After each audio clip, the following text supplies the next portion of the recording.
when a plan comes together. Happy Monday, everybody. Ben and Woods, 97.3 The Fan. How about those San Diego Padres bringing a smile to everybody's face this weekend, winning the World Series, as it were, against the Colorado Rockies. Whew! Man, I love it when my reverse psychology works. Not for you guys. It's for me. I do it to protect myself. Like, oh, we're going to get bodied by the Rockies. I know it's coming. I'm going to brace myself. It's not what happened at all. Colorado Rockies never even touched the plate this weekend, which is just staggering to think about. 27 goose eggs on the scoreboard. Absolutely incredible work. Now, all those eggs. Their eggs are coming. Relax, Shecky Green. This dude, since the roast, has been firing off jokes in the tech. He is really feeling. We'll get to the roast. The roast was unbelievable, by the way. Cool, the roast was so much fun. He really is. He's taking an insane amount of pleasure in being able to smash an egg on my head. But we have run into a problem. You got a problem. Oh, the problem is. You got a problem. I know I do. The problem is that, yes, eggs are expensive, but Ben he has two jobs. He makes tons of money. He's filthy rich. Ben can afford eggs, and he can afford to waste eggs as well. Pasture-raised organic ones, in fact. I noticed there's a sticker on there that's 25% off. I took the 25% off option when it was available to me last night. Are they rotten eggs? They're going to be rotten eggs soon. You didn't say anything about rotten versus non-rotten. They're not eggs. rotten yet. What day is today? They're 14th. Not rotten until tomorrow. That's fine. Are you kidding me? They're fresh still. You bought discounted eggs. I figured, they were $10 before the discount. Okay. So it's hardly cheap. But 25% off, they were down to $7.50, which was by a couple of cents the cheapest option available at Vaughn's. Okay, so we've got. I said, man, I would let you guys smash an egg on my head, or two at one apiece, if the Padres sweep the Rockies somehow. I'm thinking there's no way, just based on how things are going, or how things have gone. I should say things are going really well for the San Diego Padres, but how things have gone, they always find a way to at least scratch one out against us, and they sure didn't, man. They came into Petco Park and got their asses handed to them by our San Diego Padres. So here's the thing.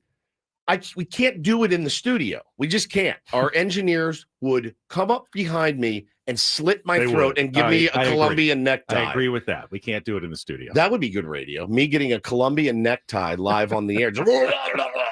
They would kill us. And I'm not in the mood to get chewed out by Michael, our boss, Adam, our boss, JR, our engineer. I just am not in the mood on a Monday. So we have to do it. I'm willing to do it. I don't care. I'm not dodging it or ducking it. Yeah, I'm into it. I didn't want to spread the Goodfellas plastic on the ground either. That's a lot of work. Still not going to work. We can't cover all the equipment and the electronics and everything, and it's just going to be, it would be a mess. So we can go to the bathroom, perhaps. We can post the video, whatever you guys want. But it will happen. They will slap an egg on my head today. I will wear an egg. I'm not actually excited about it or going to take that much pleasure in it. I do feel like Don't lie to me. I feel like you're dooming about the Colorado Rockies deserves some consequences, though. You were so worked up about the Colorado Rockies coming to town. Of course. Not only did the Padres sweep, didn't give up a single run the entire series. Correct. Couldn't have gone any better. I don't know if it was dooming. I think it's just emotional insurance. Pure reverse psychology. Yeah, right? It's emotional insurance. They're a better team. I know that. But we've seen much better teams get bodied by the Colorado Rockies. A lot of San Diego more worried than they needed to be about that series. Good. That's my entire goal, is to do that. Look, man, 13-3 is amazing. It's amazing. It's incredible. It should be celebrated. Then again, you're also not going to come in and rip your shirt off and get, World Series 2025 tattooed on your arm. 10th of the way through the season, things are going well. Let's just say that. Things are going well. This team has shown so much fight and resilience and so much fun that, I'd love this pace to keep going. I also am a realist. I know that it won't. Baseball doesn't work that way.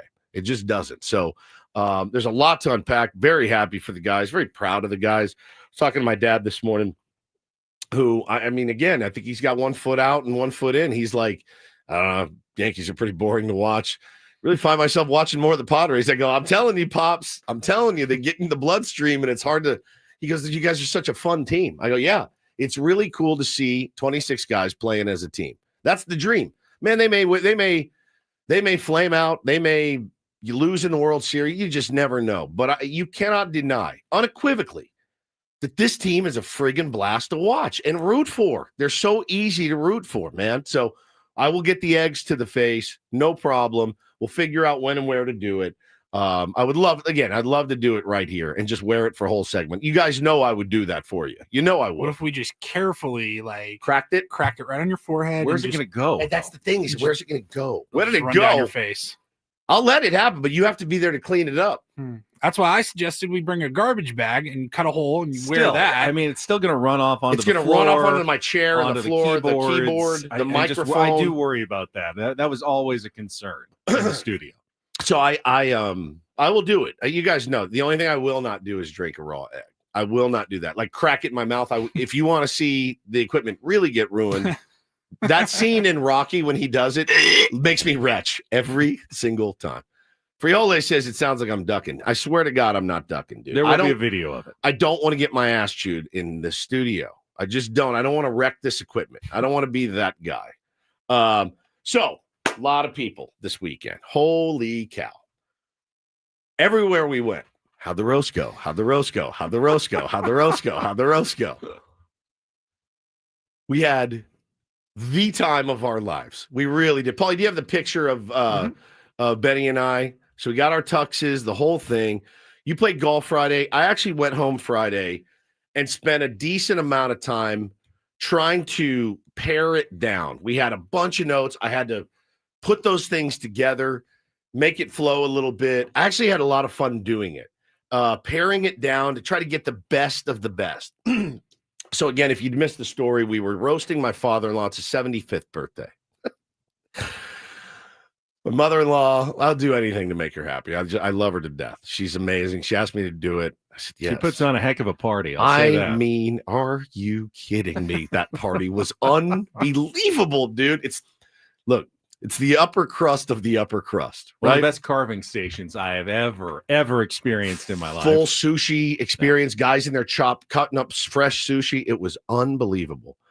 So we show up. Now, the party started at 6. We didn't get there till 6:45, 6:50. We did not want to be lingering around, pacing and getting nervous. And so we got there. We ran over our thing a couple of times. We had a cocktail, a shot of tequila each. And man, 7:30 hit right on time. Ladies and gentlemen, from 97.3 The Fan, Ben and Woods. We walk up on stage. Scott's up there in the big throne. And I thought we let him have it pretty good. Now, we understood the assignment, correct? We did, yes. We did. Yes. His friends, there's some question as to whether they totally got the meaning of the word roast. When I tell you, Paulie, that there was not really one roast from 4 roasters. Oh, boy. So it makes your job as the roast master a little difficult. So I go up, we introduce ourselves, I just come out swinging. So look, it's a very rich white party. So I started the roast off with, "Good evening, Mar-a-Lago." And I've got some laughs. Where's Tucker Carlson? Is he here? Oh, there he is. Good to see you, Tucker. And Ben goes right for the throat, Paulie. When I say for the throat, I mean you couldn't have gone more for the throat. Says, we are here to roast Scott Glenn, a.k.a. the man who will never fill the shoes of Lauren Nancaro. And I saw Kathleen Bade, formerly of Fox 5, in the crowd go, "Oh my God." And I just put my head down and went, "Oh, no." And he goes, "Oh, and here he is, another guy that will never fill the shoes of Lauren Nancaro, Stephen Woods, my radio partner."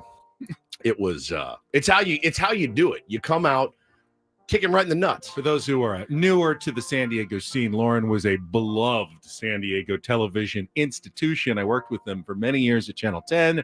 Then he was at Fox 5, and he was married to Susie. Yep, my mother-in-law. Hannah's mother-in-law, who is now he passed away from cancer, and she has remarried Scott, who's also fantastic. But he's incredible. The point was that everyone, we're all, of course, loved Lauren. We're all second place here, and we get Scott and I share that. We get it. We get it. We totally get it. And so Ben comes out. I mean, it was incredible. Well, we bring on the first roaster. I won't do names. You don't have to do names. But we bring out the first roaster. Paulie, here it is. Hey. Yeah. Man, remember that time we went on that trip? That was crazy.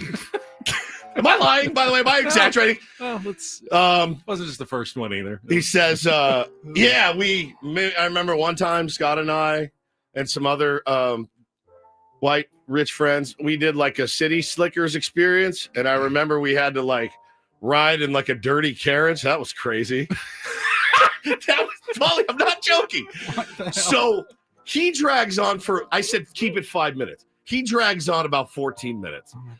Then this MFer right here on my left, your Ben Higgins, get off the stage. I'm just going to call this guy Bill. Ben walks on stage. He goes, truly scathing, Bill. Like that. And the room just goes nuts.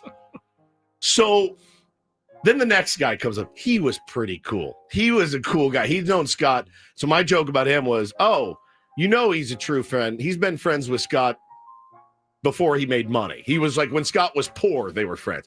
He was actually really good and sweet. And people like that line too. That was a good one. he was really sweet, and he actually threw some roasts in. So then we get to the third speaker. Now, the third speaker runs a couple of Scott's companies, and he's very rich and very put together. Now, Paulie, he didn't write me back one time. Oh, I didn't know if this guy was alive, dead. Show up. I didn't know if he was alive, dead, interested in coming. Never wrote me back. Never said, I'll be there. Here's what I'm planning. He's CEO of this. So he's a CEO type. He's decked out suit, smoke show wife, just sitting there ready to rock. He walks up. He's like, and so I'm making fun of him. Like, this guy, don't know if he's alive or dead. This is the first I've ever seen of him. Please welcome to the stage, blah, blah, blah. Walks up. He goes, yeah, I never, sorry I didn't respond to one of your 800 emails, bro. And I was like, oh, God, here we go. And then here's his roast. Yeah, don't worry about it. Yeah, here's his roast. Hey, man, Scott, been through a lot. I had one time, man, remember that time remember that cash call we did? That was nuts. We had that meeting, and we went to that guy's house. Remember that? When we went to that guy's house, and we had to remember how much money we had to ask him for? Talk about the thing at the place. That was crazy. That was absolutely crazy. Anyway, man, nuts. Just crazy. Ben and I are behind the stage going, oh, my God, wrap it up. Then Ben walks out and he goes, what'd you say? Said, now I know why they call the CEO the comedians of the corporate world. So good. I'm just taking shot after shot at the rich white men. And then we bring up the last roaster. You do this one. I can't. I pounded this guy and no one laughed. So I don't care. Can I use a name? Because otherwise I don't think it's going to make a lot of sense. So one of Scott's business partners a long time is former Chargers kicker Rolf Benershka. Rolf is such a fantastic guy. We knew that he was never going to be able to truly roast Scott because Rolf is just too nice. He's too nice. And we knew this was going to be the case. So I decided if anyone's going to get roasted, I'm just going to have to go all in on Rolf. So we start out, and I said, this guy is a born and bred San Diegan, all through and through, who happens to be a member of the Los Angeles Chargers Hall of Fame. And then Woods jumps in and goes, can you resign from a Hall of Fame? Because you really should. Yeah, you absolutely should resign from that one. Well, then we knew what was coming with Rolf. Rolf is very big into the IBS community. He suffers from IBS. I wouldn't wish it upon anyone, certainly. Colitis, his story, colitis. Yes. His story is pretty gnarly. If you go back and see his career and what he dealt with intestinally, gnarly, while he was an NFL player. My father-in-law has helped in that space a lot, and so, but I made like a doo-doo joke. It didn't land. Yeah. But the thing is, Strong crowd, maybe, I don't know. His roast was entirely about his own IBS and the effects of it. So that was the whole thing. We came up. Scott was really kind to us at the end, put his arms around us, and gave us each a Dodger scarf that he put around our necks. We took it off immediately. We sold it back to him for $5 million each because he's very wealthy. And it was a blast. We had so much fun. But here's the thing.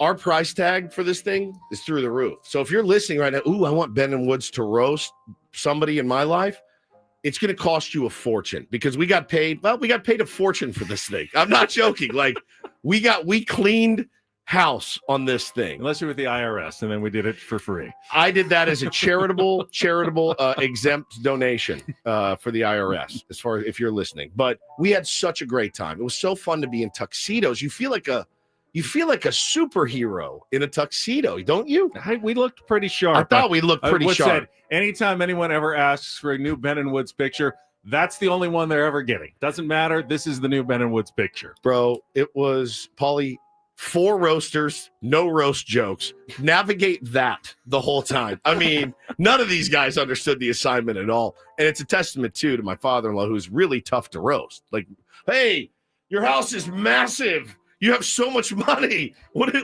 loser. Like, so cool. Plus, you're still a good person. And you're a great guy, and everybody loves you, and you're so generous and patient. What a dick. Like, it was such a good time. So that was the roast. I really think we crushed it. I really do. I had a lot of fun. I did too. And I was very nervous. You crushed it. And I would say within 30 seconds. 30 seconds. It was all feeling over. Pretty comfortable Man. up there. Hey, and I give you some credit for that. You're good at making me feel at ease. Well, I took a lot of the I got a lot of the groans, like the because I had so much fun like attacking them. You know what I mean? Like I had really a lot of fun making fun of rich white people. And those are your people. Oh yeah. So you know what I mean? It wasn't really my people. I mean, you knew all the people. That's true. But that's more your my people. That's your people. Cosmically. Yes, exactly. But you did such a good job, dude. I was so proud of you, man. You crushed it. Like you were meant to be a roast MC. It was really good. I think we know the assignment today, and it involves quite a bit of Padres talk over the weekend. We will set the menu for the Monday edition of Ben and Woods. Tell you what we got coming up on the program today. Stick around. Kelly's got her first check of traffic. We're glad to be back with you on a Monday morning. Ben and Woods on San Diego's #1 sports station, 97.3 The Fan.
Hey players, things are about to get real here in San Diego. Introducing the all-new Jamul Casino Resort. With a 200-room hotel tower, exciting new eats and drinks, plenty of new places to play, and a luxe spa and salon. Hello, rooftop pool and deck. It's where players can play their hearts out and enjoy all the perks that come with it. It gets real this summer at the all-new Jamul Casino Resort, the players' place.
We got a busy Monday show for you, so let's get to it and set the menu. I first want to go all the way back to Friday, though. Got the bad news about Jake Cronenworth going on the injured list with a non-displaced fracture of his rib. Oh.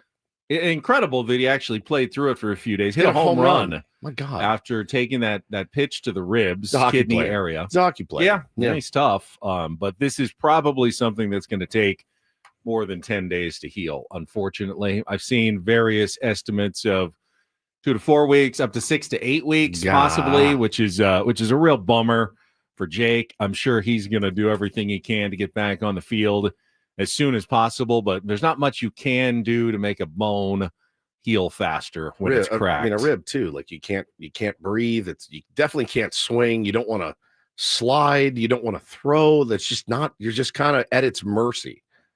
Which is such a bummer. But, having Iglesias there, that's why you got him, and he'll fill in nicely. He stepped up this weekend, Absolutely. To be sure. And, of course, we've got our Padres Wrap-Up coming up in our next segment. We'll go over yesterday's 6-0 win and then work our way back through the weekend of a completely dominating pitching performance by the San Diego Padres. I want to go through the timeline on the Cronenworth injury too, because I saw. I mean, if there's one way to get this fan base riled up, is to speculate one thing and then another thing completely out of left field happens, right? Like Schulte talked about it, and again, I want to go through the timeline again because he was like, yeah, he could be ready for Friday, and he has a broken rib. People get upset about that, and I don't think it's that uncommon. I think isn't that how all teams pretty much handle their injuries? Yeah, he's day to day, and then day to day, and then we got imaging, and actually, no, it's broken. Well, they said the same thing about Tatis, and he was in fact ready for Friday and Saturday, and hit home runs in both games. So sometimes you're right, and sometimes you're wrong. Sometimes you're wrong about it. Yeah, I don't think it's like a big conspiracy or anything like that. And I saw a lot of people like eating their own faces about it on Friday.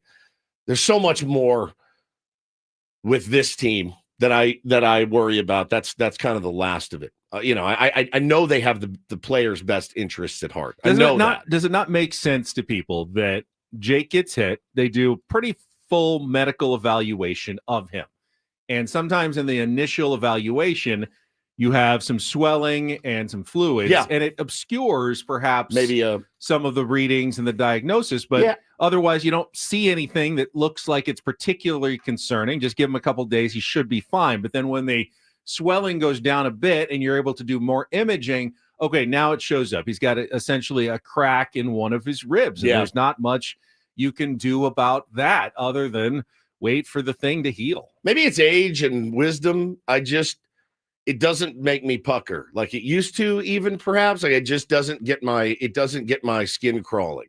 I kind of understand it. I do. I kind of understand it. And you feel however you want about it. I think these guys, and look, there's been some weird ones over the years, right? The Jerks and Profar, like, wasn't he concussed and playing a couple of games? And like, it just, sometimes you listen to the player. You listen to the player and you're like, I need to maybe. Who else can you listen to? It's exactly right. Exactly. If the imaging is inconclusive and the player says, I think I'm good enough to go. Who are you to say, no, you're not? No, you're not. Yeah. Then you'll just be keeping everybody out all the time, and you're trying to win baseball games. So you usually let them go out there when they say they're okay. Yeah. And so obviously hope for the best for Croney to get him back out there, sooner than later. But again, that's why you got Iglesias. Really really nice depth piece for the Padres. In the 7:00 hour, Spinal. I'll need to talk about what was one of the most compelling sporting events I've ever watched. Yesterday's final round of the Masters was incredible theater, incredible drama, with Rory McIlroy choking and then coming through in the clutch and then choking again and then clutching up again and choking and clutching. It was truly mind-blowing. I know you didn't really get to see it because you guys were playing your game, but it was incredible theater. We'll talk a little golf in our 7:00 hour, more Padres, go back through the weekend. We can talk about our visit to the entertainment suite on amazing. Saturday night. That Fun was night. Really cool. It was the same night that Don and Mud were broadcasting from the Western Metal Supply Company building, and another, of course, shutout win for the San Diego Padres. And then all of our regular features. Of course, it is a Friar Monday with Dennis Lynn, our Linsider, our Ben and Woods, Padres Linsider Dennis Lynn from The Athletic is going to join us at 8:35 this morning. We got a game of Take on Woods for you, continuing to qualify contestants for the trip to Las Vegas and the concert tickets to Disturbed, Ghost, or Pantera. And we also have a new giveaway. Is this all week long, Paulie? Pair of tickets to the Warren Haynes Band at Humphreys Concerts by the Bay. 1 pair per day. On May 14th. So sometime during the show, just keep listening. You'll have a chance to win some concert tickets. So 5 people will win tickets this week with us. One of those 5 will be a grand prize winner, and you're going to get the premium fan package for the Warren Haynes Band, access to the pre-show sound check and all that. So 4 will have regular tickets and 1 gets the grand prize. All right. So qualify and call in, win, and maybe get the grand prize at the end of the week. So that's pretty much our show.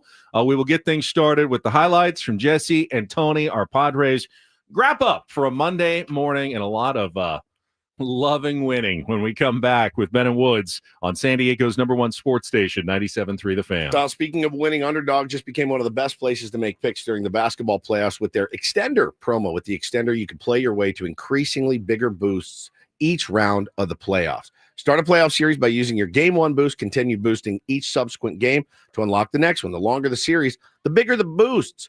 Tons of fans already won tons of money making picks on Underdog. Will you be next? All you have to do, download the app, choose whether a player will higher or lower on their stats, like points, assists, rebounds, much more. It's kind of a layup, guys. Very, very fun to play. Once your picks feel good, you can play with as little as $1. If you get everything right, you can win up to 1,000 times your money.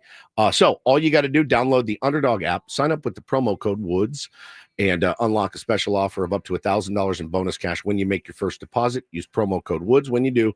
Must be 18 and over, 19 and over in Alabama, Nebraska, present in the state where Underdog Fantasy operates. Terms do apply. See assets.underdogfantasy.com/web/extend.html for details. Concerned with your play, call 1-800-GAMBLER or visit ncpgambling.org.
Hey players, things are about to get real here in San Diego.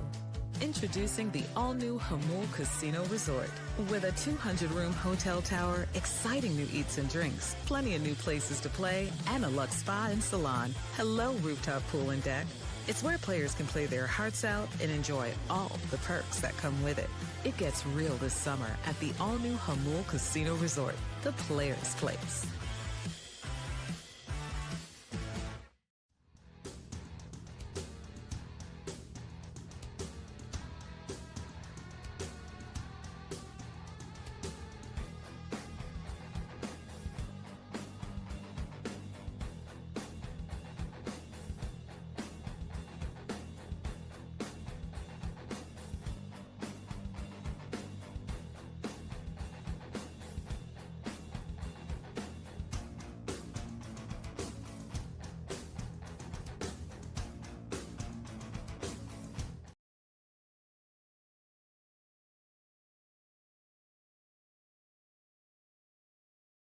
There's one thing I know about my co-host over here. He doesn't welch on bets. Never. He just doesn't. I don't know why anyone is worried. I don't think I've ever welched on a bet in my whole life. I really feel like it's just would crush your soul to ever feel like someone thought you were a bet welcher. Oh, bro, always pay my bets. Stand-up guy. He always pays his debts. Yeah. And he will wear some eggs at some point. We just have to logistically figure out how to do it without getting fired. How happy would you all be if you saw Woods get some eggs, but we were all like fired or suspended for weeks? How messy could it be? Damaging. Just do it. It's pretty messy. Just do it. I mean, just do it. I'll wear it. Pretty messy. Literally. Messy. You can see how peer pressure worked on me when I was a kid. Right? I see that. Yes. I'm not going to succumb to it because I don't want to get in trouble. He says, I'll do it right now. Give me an egg. The egg needs to have an ASAP. You can't just promise something like that, Woodsy, and then delay it. Count it down, Paul. It needs to happen live on air, not a post-show video. Go outside and do it. Let's at least find some towels in the prize closet. We're on the 6th floor of we're doing a live radio show. Something to put under you before it gets up. Yeah. I mean, remember how mad I got in so much trouble just because I rocked my chair around too much and it caused damage to the carpet. You did? Yeah. Remember that, Jerry? They put a whole What'd you do to screen in here. They take this stuff seriously in our studio. Well, as they should. As they should. It'll happen. Very expensive equipment. We'll figure it out. First, though, we're going to get to our Padres Wrap-Up. All the highlights from yesterday's 6-0 win over the Colorado Rockies. Padres making some history along the way, coming up after traffic here on 97.3 The Fan. From the 855 Get Ross Traffic Center, protecting San Diego after accidents or injury, here's Kelly Danick. Got a crash on the coastline, southbound 5 before Santa Fe Drive. A truck involved in this one. It's over the right shoulder. Also northbound 15 before the 163. Accident involving several vehicles. It's blocking the fast lane. And not sure what's taking so long to clear this accident. Westbound King Freeway before the 805. They're saying vehicles over the right shoulder, possibly a vehicle in the center divide as well. So, just take it extra carefully there, westbound King Freeway before the 805. I'm Kelly Danick with Ben Woods, San Diego's #1 sports station, 97.3 The Fan. I love winning, man. I love winning. You hear what I'm saying? It's like better than losing. Miss any of the Padres win yesterday? Ben and Woods didn't. Yeah, absolutely. We've got you covered with all of the highlights. Oh, yes. It's the Padres Wrap-Up. Brought to you by Hamul Casino Resort. Things are about to get real with the all-new Hamul Casino Resort with gorgeous rooms and exciting new eats and drinks. It gets real this summer at Hamul Casino Resort, the player's place. I want to go fast, but I want to go slow, and I want to go deep. Now the 0-2. Gonzalez hits it through the left side and a base hit. Arise rounding third, going to try and score. Bean's throw to the plate is not in time. Machado ends up at third, and it's another run-scoring hit for Gonzalez. Padres take a 1-0 lead. Starting at first base this afternoon, Freeland's first pitch, lined into left field, a base hit. That will plate Machado. Back-to-back RBI singles for Gonzalez and Gurriel, and it's 2-0 here in the first. Look at Gonzalez, now the 1-1. And that's reached for, hit in the air towards right center field. Long run, Moniak not going to get there. Cuts it off right in front of the warning track, but Gonzalez has scored. Gurriel's going to try. Here's the relay, not in time. A 2-run double for Jose Iglesias, and a 4-0 Padre lead. No balls, 2 strikes. The pitch is swung on, lined into right field. Martini charging in on the run, slides forward, bobbled it, lost it, and Manny's going to come in to score. 6-0 Padres. Looked like Martini kind of had it in the breadbasket, but it squirted out. And the Padres able to add on here in the 7th. Here's career high pitch number 110, grounded to third base. Machado's got it, flip to second one. Bogarts to first in time, and a double play to end the game. Michael King with a 2-hit shutout, his first career complete game. And not only do the Padres sweep the Rockies, they shut them out over the entire weekend. First time in franchise history, they sweep a 3-game series and do not allow a single run. I mean, you can't be much better than that. I mean, that's just top of the line, grade A, ace stuff. I mean, in command the whole way. Not a stress inning, not even a deeper inning, and from a pitch count standpoint, pretty dispersed. So he was fantastic. Man, can I just say that I love you, Michael King? I love watching you pitch. You are a delight to when he's on, he has the stuff to be the best pitcher in baseball on any given day. I don't know that you can say this is Michael King. I don't know you can say that about more than 10 people in the big leagues. I mean, when he is firing on all cylinders, he has the stuff to be and he's firing more often than not. 100% has been man. The last couple of seasons. I can't remember if it was Scan or Sammy who asked him after the game. Scammy. Did you know Samlin? Did you know in the bullpen before that you had the stuff? It was trash. He goes, my bullpen was garbage. He said it was trash. It's trash. Yeah. I loved it. It's no idea. Usually works that way. If the worse you are in your bullpen before the game, the better you are actually. You in ever the game. stripe the ball off the range and you get out there and then vice versa? Yeah. Like, I can't hit anything. You actually have a decent round. It's really exactly. weird. He was terrific. Now 3-0 after his first career complete game and shutout, both at the same time. 2 hits, a walk, 8 strikeouts, just fantastic. Let's be honest, though. It was against a Colorado Rockies lineup that very few teams have had worse offensive series than the Colorado Rockies did. And Chris Ella was making the point. Others did as well. If it weren't for Farmer, Kyle Farmer? Yeah, until midway. I can't remember. Late in the game on Saturday. Late in the game on Saturday. He's the only one that had a hit. Martini had a blue hit. He was the first guy to have a hit other than Kyle Farmer in the series. And there really wasn't much after that. It was truly one of the most brutal offensive performances a team has put together in a 3-game series. And the Colorado Rockies are awful. I mean, I don't know if they'll be as bad as the White Sox were last year, but they're pretty bad. It's so funny, though, because I did see a lot of mostly Dodger fans. Like, it's the Rockies, bro. It's the Rockies. Again, no ball. And know that the Colorado Rockies have owned this franchise for a decade, right? And they have played down to the Rockies so many times, including last year. And it was like one of our biggest keys to the season, like the dumb, hey, what are your keys to the Padres being successful this year? Everyone to a man in this room said, beat up on the Rockies, beat up on the middling teams, right? If you lose a series to the Dodgers or the Cubs or the Diamondbacks, it's okay, right? Beat the crap out of the middling teams. And they took the assignment and they understood the assignment and they did it. That's exactly what we needed from them. It was such a big deal last year to win the season series against the Dodgers for the first time in 15 years or whatever it was. And that was great.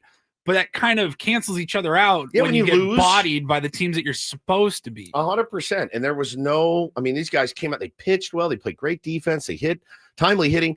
The reserves, the guys that shouldn't really be in there every day that are now having to be, they're coming through. I mean, I was thinking about it this morning driving in, Benny. Pete Crow Armstrong hit 2 home runs last night.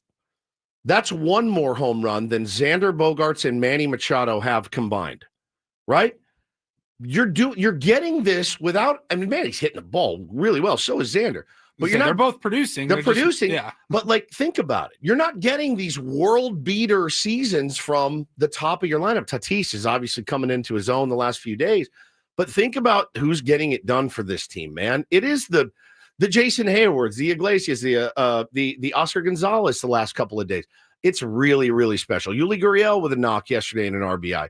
That's the cool part is it's 1 through 9. You can count on the next man up. It's really, really cool. And the Padres keeping it rolling even through the injuries to Jackson Merrill and Jake Cronenworth, thanks to guys like Jose Iglesias, who had a really big weekend. It's probably going to be starting every day for the time being. You mentioned Hayward, the home run on Saturday, but so cool what a great to see. at-bat yesterday to get that sacrifice fly, to add on professional at-bat by Hayward. Oscar Gonzalez has come up and performed well. So you're getting the 1-26 that Mike Schilt always talks about. Truly the sign of a team. It's a team effort for the San Diego Padres. And sure, Fernando Tatis Jr. is more than carrying his weight. He now has a almost 1,100 OPS this season. Most dynamic player in baseball. Or almost 1,000 OPS. He's right. I mean, he's really been fantastic. The defensive plays he made on Saturday night, we can get to all of that, but Tatis has been truly marvelous out of the leadoff spot for the San Diego Padres. And yesterday, you even get the added benefit of getting to rest your bullpen with Michael King going the distance. Not that the bullpen has been overtaxed, but you've had games where you had to go to the Morejon, Estrada, Adam, Suarez quite a few times this year, and to give them a full day off with the Cubs now coming to town after they had a really good series against the Dodgers. They took 2 of 3 in LA. You mentioned Pete Crow Armstrong is hot after his 2 home runs, but they had to use their back end of the bullpen to ice down that win last night. So Padres will have a little bit of an edge as they go into this series tonight with game 1 against the Cubs, in a big series. After dropping 2 of 3 in Chicago, you want to at least win this series and split the season series. And Dylan Cease will be looking to bounce back tonight as well after his poor outing his last time out against the Athletics, going up against Jamison Taillon at 6:40 tonight. A beardless Dylan Cease, right. who did shave the beard as we speculated and recommended. Now, again, I didn't know he was going full bore. I figured he would at least leave the stash. Jarring to see the picture. It looked like a muskrat when he was leaning back in his locker. I go, oh, he really went for it. He went the whole distance on that. Do you feel like he's less intimidating without facial hair on the mound? Yes. I mean, isn't that a bad thing? And then again, Michael King ain't exactly the but he wasn't coming from some looking guy. He's got a really handsome he face. Didn't have some cool Doc Holliday mustache like Dylan Cease did. Perhaps the facial hair has no impact on how you pitch at all. Probably doesn't. Much like a radio host's words have no impact either. But yeah, it needs to be Dylan Cease. If you're Dylan Cease, you're like, I can't be the weak link in this rotation. Those don't look like we have a side by side of bearded and beardless Dylan Cease. It looks like a different human. They don't look like the same people. Do you think his phone would still unlock? I have no idea. He looks kind of like the villain in a movie. He does, started out with the beard and then shaved it for his true villain era. And the right side looks like a guy that's fallen on real hard times. What happens when your face changes so much that your phone doesn't unlock? I don't know. You have to use your code. You have to plug in manually every single time. Gotta reset my face. 696969. Get right back in. 420. They let you right back in, buddy. So the history that was made by the San Diego Padres, certainly first time they have ever shut out a team over the course of a 3-game series in franchise history. And it's only been done, 30-plus times in baseball history that a team has been shut out an entire season. First time since 2017 when Cleveland did it to Kansas City.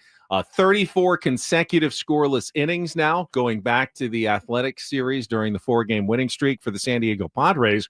But the one that was truly, you had to dig deep, and I think it was Sarah Langs who came up with this one. The Padres are the first team since the 1875 St. Louis Brown Stockings to have 6 shutouts and allow less than 12 runs at home in their first 10 home games. I'm so happy with the way that they've played at Petco Park. I mean, it's just been outstanding. It's been outstanding. 10-0, by the way. It's just insane. And they're doing exactly what we said that they needed to do. They're starting out hot. They're beating the middling teams. Not only are they beating them, they're handling business, and everybody is doing it. Everybody is helping out. This isn't 2 guys carrying this ball club, man. It's so refreshing to watch. It's just like the most fun. I know we've been beating this dead horse, but they're just such a fun team to watch every night. Night. It's still so early. Yeah, but you say it whether it's in April, you say it whether it's September, like at any point in any baseball season, the mantra is take care of business at home, go 500 on the road. Sure. This team has gone above and beyond that because they've been perfect at home, 10-0, and then you go 3-3 on the road like you're supposed to. I mean, and they've talked about it for years, like a couple of years at least, of like, yeah, man, we want to do it for the 45,000 strong at Petco Park. And it's like, yeah, I didn't always see that, right? You didn't see it in 23. You saw some of it last year. They always talked about the crowd being every post-game interviews, you guys pushed us through. We couldn't have won that game without you. And you're seeing that a lot. So shout out to everyone going and filling Petco Park every single night. Every night it's 45,000, 46,000. Like it is just, I mean, I'll be honest with you, it's a madhouse. Like getting down to Petco Park is a bit of a madhouse these days. I had quite the experience on Saturday. The early offense has also been big 100%. With runs in the first inning. I think they've scored 18 runs in the first inning, and they've scored in 8 of their 16 games right off the bat. I mean, let's be honest, that game was over after the first inning yesterday. You're up 4-0 against a team with no offense and Michael King on the mound. If you're in that Rockies dugout, I mean, you try to keep a positive, keep your chin up, but you've got to know that, okay, we just lost this series and got swept because what are the chances we're coming back from a 4-run deficit against this guy? This guy? Yeah. Really, after what we did the last 2 days? Seems really, really unlikely. So happy. You obviously want to keep the momentum rolling right now as long as you can. Stack as many wins. Those wins are so huge come August and September. They really are. It gives you a little bit of breathing room. And look, this wave is not going to last forever. It never does in a baseball season. It's not. But 13-3. No, I am having such a fun time. I'm really enjoying this ride. And the Padres have had a lot of 10 of their first 16 games have been at home. That won't happen. You'll have some really long East Coast gnarly road trips where you're happy to scrape around 500 on some of those later in the season. So you do have to make hay when the schedule is to your advantage. Got to do it. You get an injured Braves team. You get to face the A's. You get to face, the Rockies. The Rockies at home when they're, ice cold. You have to take advantage of these opportunities. And the opportunity presented itself early this season for the Padres to get off to a fast start. And they have. We'll talk some injuries, too. Brandon Lockridge went down yesterday. Haven't gotten an update on him yet. Ask Dennis Lynn about some of this at 8:35 as well. I thought yesterday, final round of the Masters, though, was fascinating from a character standpoint. Like, what does it mean to be clutch? And what Rory McIlroy did was unbelievable. We'll talk about that and more coming up next year on 97.3 The Fan.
Hour number 2, it's Ben and Woods on a Monday morning, and there is Tier 1 Rod in the chat. Yesterday was the biggest fan game, and he said thanks again to 97.3. Ben and Woods, Paulie, great time in the Odyssey Suite yesterday. Sorry that couldn't make it, Rod, but he said Sammy and Scraby stopped by apparently. Thank you, guys. That was cool, and I hope you had a really fun time. I'm so glad that one of our diehard listeners could win the contest this year and enjoy the night in the Odyssey Suite. Would have loved to have been there, but we had a baseball game at 1 p.m. yesterday out in the middle of deep Oceanside, and we lost.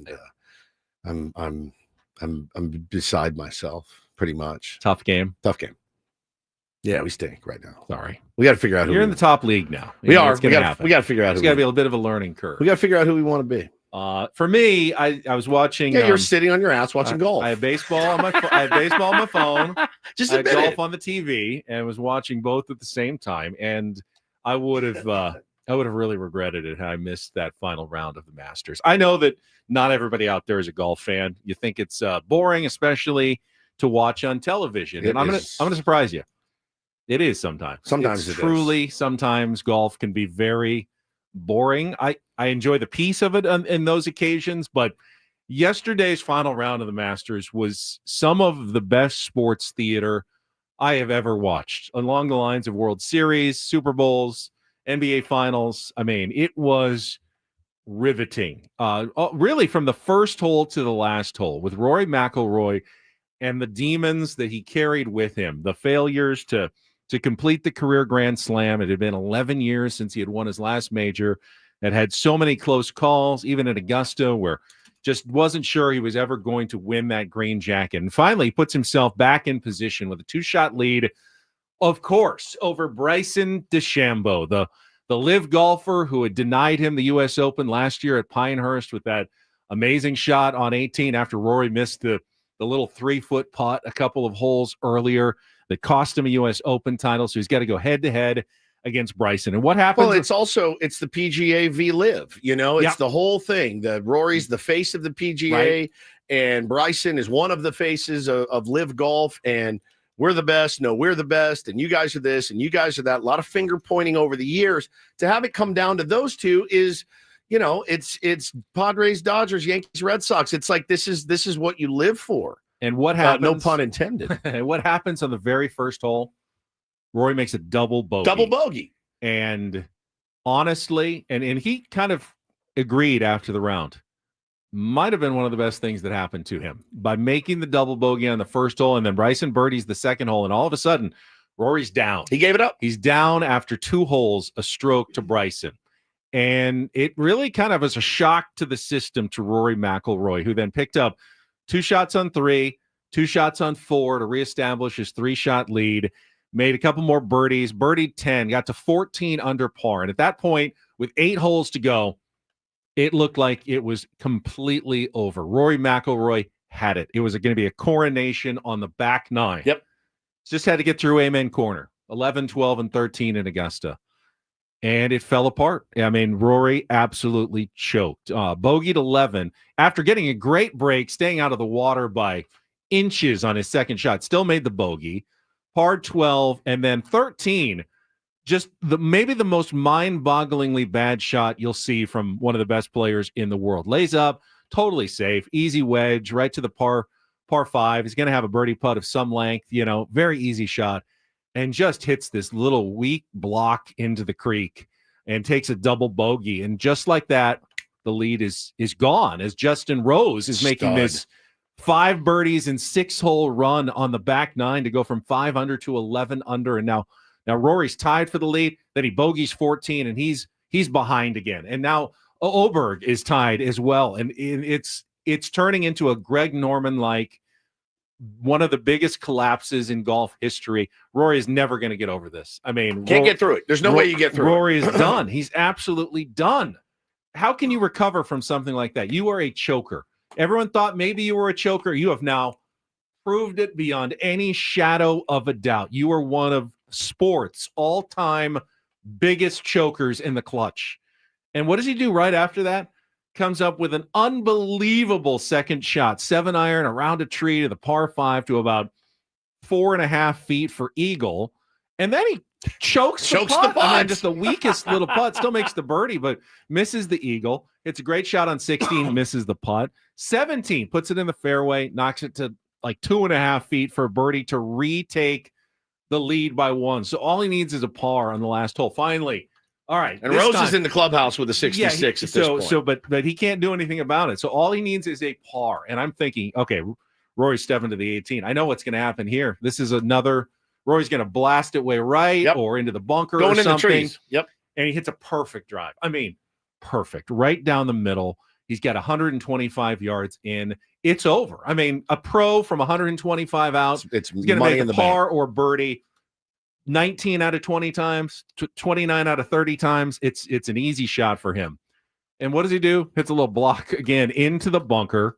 And then hits a pretty good bunker shot to 4.5 feet and hits another horrible putt, makes the bogey, and now they're going to a playoff. Sudden death. How do you playoff? How do you recalibrate your mind? His knees must have been jelly at that point. His mind spinning. He's going to sign his scorecard and goes, I can't believe I have to go out and play more golf at this point. And all you're thinking about, guaranteed, is you suck. You're an idiot. How you just blew it again. Everyone's looking at you. Everyone's laughing across the country, the world. Oh. You're an idiot. So they go to the 18th tee, and Justin Rose hits first. And I'm thinking, if Rose puts this in the fairway, Rory's going to crumble again. And he did. He put a good tee shot, about 150 out in the fairway. I'm thinking, oh no. And then Rory hits another perfect one to like almost the exact same spot he was on 18 before. But Rose gets to hit first. So is he gonna put the pressure on? Nearly flies it into the cup, but it bounces about 10 feet past and does not catch come the back. slope and roll back. So he's got a really good birdie putt. I mean, he put a ton of pressure on Rory, who's got this same shot that he just biffed minutes ago on 18. And Rory hits another shot of a lifetime, spins it back to like 3.5 feet. Rose doesn't make the putt, and Rory exercises every demon by rolling in the birdie in the playoff hole to complete the career grand slam. By the way, and falls to his knees. And the emotion in that moment was something I don't know that I've ever seen on a golf course. By the way, the putt he had to win it was 4 feet. He barely touched it. And I mean, downhill. It was just bing, and it shot in, and you saw him just look to the heavens. Then he fell to his knees. You could see him sobbing. I can't believe we missed that to go lose a baseball game. I would have much rather been sitting at home watching the Masters. It was so effing good. It was so good. The highest drama, the highest theater. You can't even imagine what's going through these guys' minds when they're out there. Justin Rose that's always the best, in my opinion. If you're like world-class golfer, you want to be second. You do not want to be first. You want to be second, and you want to be a few shots behind. You're like, I can literally just let it eat today. Let this guy crumble. He probably will. And by all accounts, that's what Rory's done. Man, he joins, 5 other guys to do this? The career Grand Slam? Is that now 6 He's people the 6th total? person and only the 2nd since 1965. Him and Tiger, who did it in 2000, since Jack Nicklaus got there. You got Gene Sarazen, Ben Hogan, Gary Player, Jack Nicklaus, Tiger Woods, and now Rory McIlroy. Career the Grand most Slam. Exclusive of clubs. And I don't know who had the better call of Rory's win. Both of them were legendary and both filled with double meaning. On television, Jim Nantz went with Rory, finally has his masterpiece. Get the double entendre because he needed the Masters. The piece was the final piece of his career Grand Slam. The masterpiece to complete it, where Mike Tirico on the radio call said, a Grand Slam roar at Augusta, because Roar is kind of his nickname. So they both had kind of a double entendre call. Very clever. I like to picture them sitting in their hotel room the night before, scratching out. Oh, I'm sure they did different lines. Oh, you gotta come up with the how right much one would for you that love moment. that, Betty? Oh my, what I dream of. God. And then and on the television broadcast, really nice. And then Jim Nantz basically doesn't say anything for 7 minutes. 7 minutes, and just lets Rory, the scene, just paint its own picture as he's greeted by his family, his friends, hugs for everybody as he's walking up to the clubhouse, and just seeing that emotion continuing to pour out of him. And him and Trevor Immelman don't say a word for the 7 minutes, and we just soak it all in. I thought it was some of the best television coverage, some of the greatest TV drama and theater that I have ever witnessed. Yeah, it's a man. Everyone was talking about, that's the weight of the world off his shoulders, as far as golf goes. Everyone's got their own issues in life, but as far as the golf world goes, nobody will ever take a career Grand Slam away from him. And joins again the most elite company. It's the best drama. It's the best golf tournament. There's just nothing better. There's just nothing better than a Sunday at the Masters with golf like that. It's like you said, it's as gut wrenching and nerve wracking as watching your team play a World Series. I mean, it's just sickening. You're sick to your stomach, especially if you had money on it, or like if you have a pick dynasty league like I do, and I had Rory. I was very happy to see him win it. It is such good theater. Such good theater. Did I pull anybody in? Everyone's wondering, what's Paulie doing during all this? He's not on camera right now. What happened? Is he? I just took myself off. Yeah, No, because it's golf talk. Why did you take yourself off? Just disappear. Because I had less than nothing to contribute, and boy. I didn't want to see the eyes rolling back. Did I not? Did I not compel You did that on purpose? Did I not draw you in with my tale of Rory's final round? Not at all. People are going, Paulie just taking a hit off Penn Higgins. So while Ben talks about golf. Jesselyn, can we talk Padres now? Played Minesweeper over there. We did. We talked Padres for the first hour. We're going to get back. We're getting right back to Padres talking. That was awesome, though. That was an awesome tourney. I mean, it always is. It was about as good as it gets, I think, in terms of golf. It's not going to. I don't know that we can top that kind of theater that we saw. I know. It was so good. All right, we're going to take a time out. We will get back to baseball. First, though, we got Don't Do This coming up in our next segment. I loved a moment from the NBA and TNT. It's going away. Yeah. Officially. Last official regular season show for Ernie Johnson. He had some beautiful words for everybody that's been involved in that show for so many years. So we'll have that and more coming up after a check of traffic. It's Ben and Woods on a Monday on San Diego's #1 sports station, 97.3 The Fan. Gambling problem? Call 1-800-GAMBLER. GEGE 000-466. For a full list of games and rules, played at 7 Mile Casino. Visit 7milecasino.com. Monday morning, you got the Monday blues, looking for something fun to do, maybe to spice up the start of your week. You could always make a plan, maybe after work, to head down to 7 Mile Casino. It's really easy to get to. You don't have to, carve 3 hours out of your day for the long drive. You can just play. Get down there, play a little bit, and then leave. And you don't feel like you wasted a bunch of time in the car trying to find somewhere that's like 45, 50 minutes away in the East County. That's exactly right. Obviously, with the team playing at home, great place to go pregame, postgame. It's got everything you're looking for at 7 Mile Casino. They got the California-style blackjack, the Pai Gow, the Baccarat, the Texas Hold'em, everything you want. No cigarette smoke blowing in your face, no cigar smoke blowing in your face, no slot machines ringing in your ears. We talk about it all the time. Best part, just 7 minutes from downtown. Absolutely. Please check it out today. Enjoy it with friends, TVs. The patio is fantastic. There's plenty of different reasons to head out to 7 Mile Casino. Hit the 5 South Chula Vista Bay Boulevard. It's on the west side of the freeway. You can't miss it. Pull right into the parking lot. It's 7 Mile Casino, 7 minutes from downtown.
Hey players, things are about to get real here in San Diego.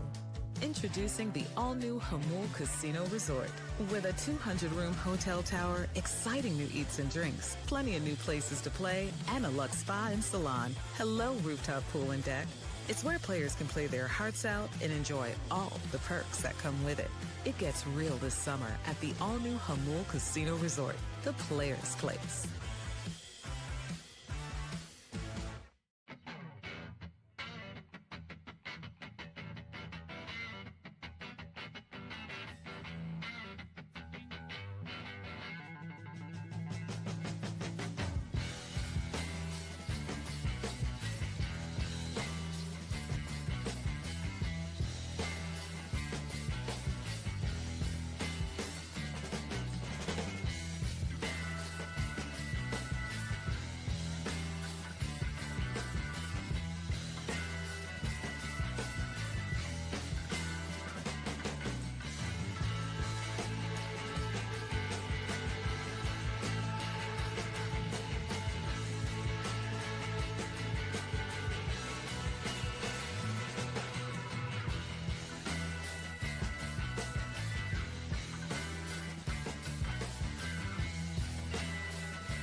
Don't Do This is brought to you by Trust and Will.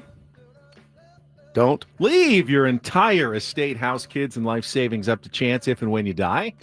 Set up a Trust and Will at Trust and Will online. No, set up a Trust or Will online. I messed it up this time. Set up a Trust or Will online at trustandwill.com. This is a lot more affordable than you think. Visit trustandwill.com for more info. All right, I will start today. I will say you made me a little nervous on Saturday. You were coming in hot. I knew you would for our night in the entertainment suite at Petco Park. Wait, this is about me? Yeah, you had 2 T-ball games to coach, so I was definitely knowing you were going to be a little bit on the later side. I had a lot on my plate. You had a lot on your plate. Yeah, but you just told us a story that you really have to get better at this. You lost your car again downtown. A Padres game. I did. Stop. Why? How does this keep happening to you? So I knew where we were sitting, and I didn't want to park in a certain spot. So I put in my GPS, let's find a parking lot near the team store, because that's where I was going in. You got on Harbor. You can't go right off of Harbor once the game's going. You can't go. So I was just pinched in. So I went and I parked at the Hilton, and I walked across the bridge. But I went up, paid the exorbitant $50 to park, by the way, walked all the way across, ended up walking way farther than I would have had I just parked in the MTS lot, and made my way into the suite. And then after it was over, when I left, I forgot where I parked. And I had you knew you were at the Hilton at least, right? I knew I was in the Hilton parking garage. Yeah, Sculpins will get you. I had no Sculpins. I had a Coca-Cola and a water. And I walked back up into the parking lot, and I was in my wife's car, by the way. She doesn't have the fob with the panic button or the lock button. So I didn't realize what a crutch that was for me in my life. I need it everywhere I go. And I started pacing up, down, second level. Did I go second level, third level? Was I on the third level? Oh, wait, this is multi-tiered, and it's multi-colors on both sides. It's a really confusing parking lot. It's like Horton Plaza. If you ever park there. Oh, the old Horton Plaza lot. You better take a picture. Vegetables or fruits? I don't exactly. So I took me like 25 minutes of walking around, listening to the game on my phone. And this isn't the first time this has happened. No. You once were lost downtown looking for your car. For like an hour. My phone was dying too. It was awful. So I'm a little bit forgetful. Meanwhile, now I've been instructed that I need to bring this up from our boss, Michael. So we're down in the Petco Entertainment Suite, which is right at the bottom of the Western Metal Supply Company in the corner. It was amazing, by the way. I didn't realize. I thought it wouldn't be a great view of the game. I mean, you're sitting in the corner of the field. It was incredible. I mean, you felt like you could reach out and touch Jason Hayward. It was crazy out there in left field. It was amazing. And then Chef Phil at Petco Park comes and brings just this beautiful spread of all the new menu items they want us to try. Yeah. The lobster rolls, the Deckman tacos and ceviche, the sliders, the pretzel slider with the pastrami and the beer cheese, which was phenomenal. And he lays it all out and he kind of talks about each of the items. And then Woodsy's just the first one right in there. Yeah. When there's we got 30, 35 people in there, and he is right in there grabbing the first lobster roll before anybody else has touched any food. He said eat. Someone does have to be first.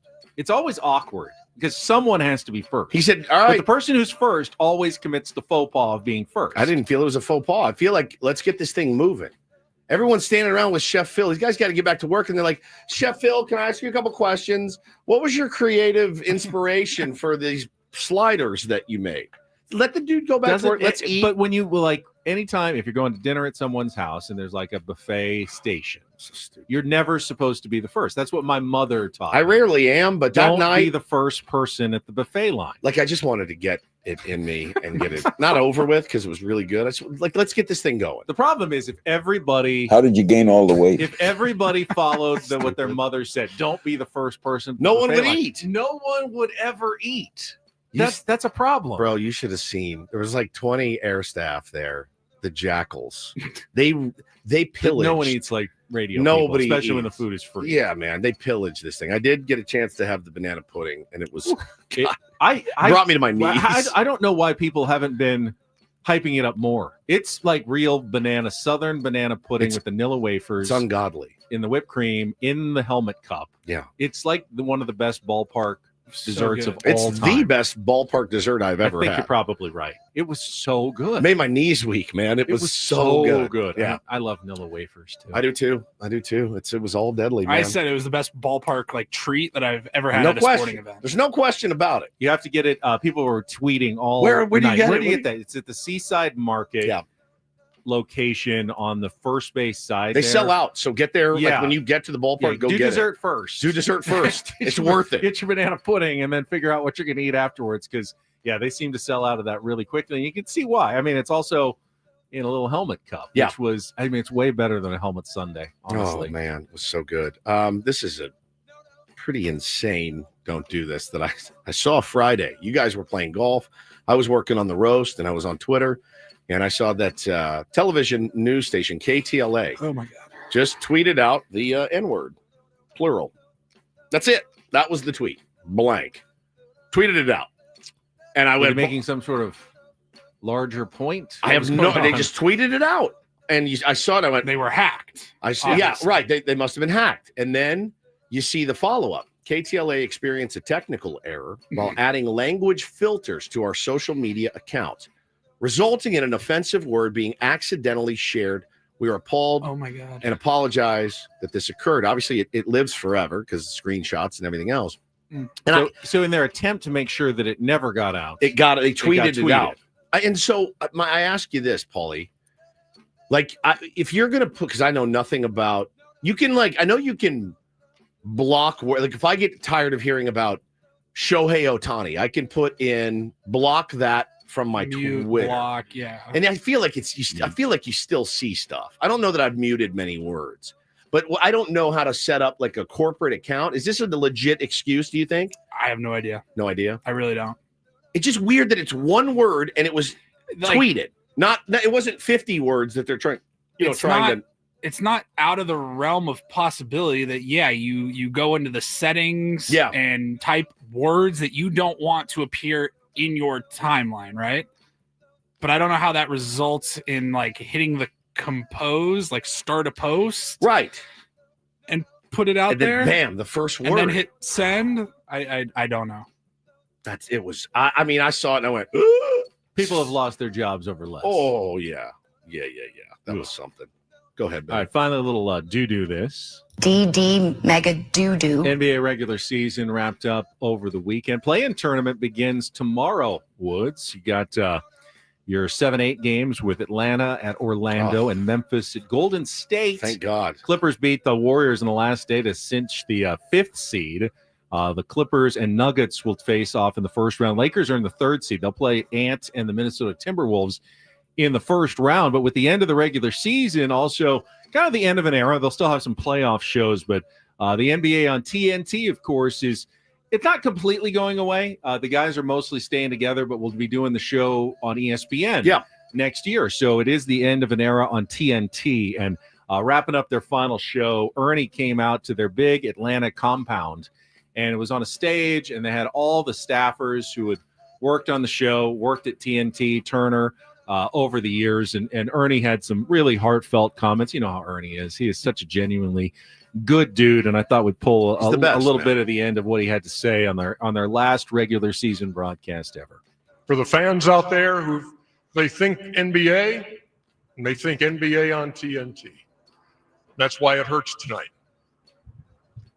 To know that's gone after this next playoff run, and that's the business of basketball, I guess. But I will say this, no time for bitterness. It is time for appreciation. It's time for gratitude. And it has been my pleasure to be one of your coworkers, one of your teammates, and a part of this family. Love you. Oh, man, when the old guys get shake voice like that, it gets me. I'm done. I mean, I'm absolutely. I had to tune it out because I didn't want to start getting choked up. I don't even work for the NBA, and he started talking about. I felt like I was part of the family when they start getting the like last week when you cried live on the radio. Am I an old guy now? It gets me. Yeah, when I see people, it's like vomit. If somebody vomits, I vomit. Yeah. If I see somebody crying, when I saw Rory going yesterday, got me so good. It got me too. So good. And that is don't and do this for a Monday. That was Don't Do This with Ben and Woods on 97.3 The Fan. All right, we will get back to the Padres talk, the baseball talk, get to the first 2 games from the series over the weekend. More great pitching, including Kyle Hart. What a bounce back start he made on Saturday night. We'll talk about all that and more coming up next with Ben and Woods on San Diego's #1 sports station, 97.3 The Fan. Well, it's time for your old pal Woodsy to put his money where his mouth is. Again, I woke up on Saturday and I said, well, what has happened to my knees? Both of my knees were rattling. Like they just felt like they were in so much pain. And it's time to throw up the bat signal and head on over to QC Kinetics and get treatment. And I'm not kidding. It's the first thing I will do this week is make an appointment because, again, you get a little older, the joint pain starts, and you want to make sure you kind of nip it in the bud. That's what QC Kinetics is really for. Did it with my wrists. I've never had an issue since. And so excited. I'm excited to go in, get treatment at QC Kinetics. Again, this is where I'm going to go anytime I have joint pain. If you're feeling the same way right now, you woke up, you're not feeling great, go in there, get a free consultation with them. They got appointments available in Torrey Hills and Hillcrest. It's a healthier life, free of harmful meds. That's their entire mission. Their science is so solid, gives you your life back. So if you got that pain in your joint, in any of your joints, your knees, your hips, your shoulders, your back, give them a call today at 619-614-PAIN. It's 619-614-PAIN. They are QC Kinetics. Now is the best time to get started. Again, it's 619-614-PAIN.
Hey players, things are about to get real here in San Diego.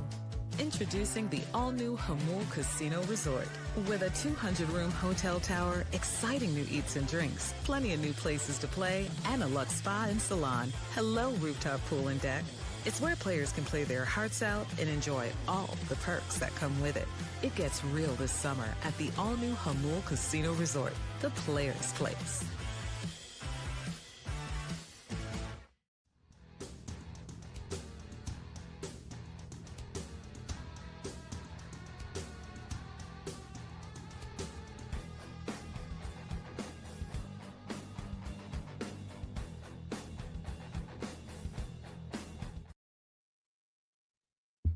All right, it is happening at 8:00. Everybody been waiting for Woodsy to pay off his wager with no one, essentially. No one goaded him into this. This was completely of your own doing. Stupid. I always do this. You volunteered. Well, I just said, yeah, man. If they sweep, you guys, I'll let you guys crack in it. I'll have egg on my face. Because I had everyone all panicked about the Rockies. You would have signed up for 2 out of 3. Oh God, in a heartbeat, dude. Yes, against that team. Oh my, giving God. up a win. So. Again, it's not that I don't believe in our boys or anything like that. People were taking victory laps. I got on the radio and was like, "There's no way we can beat." I was like, "Man, these guys make me nervous because they've had our number."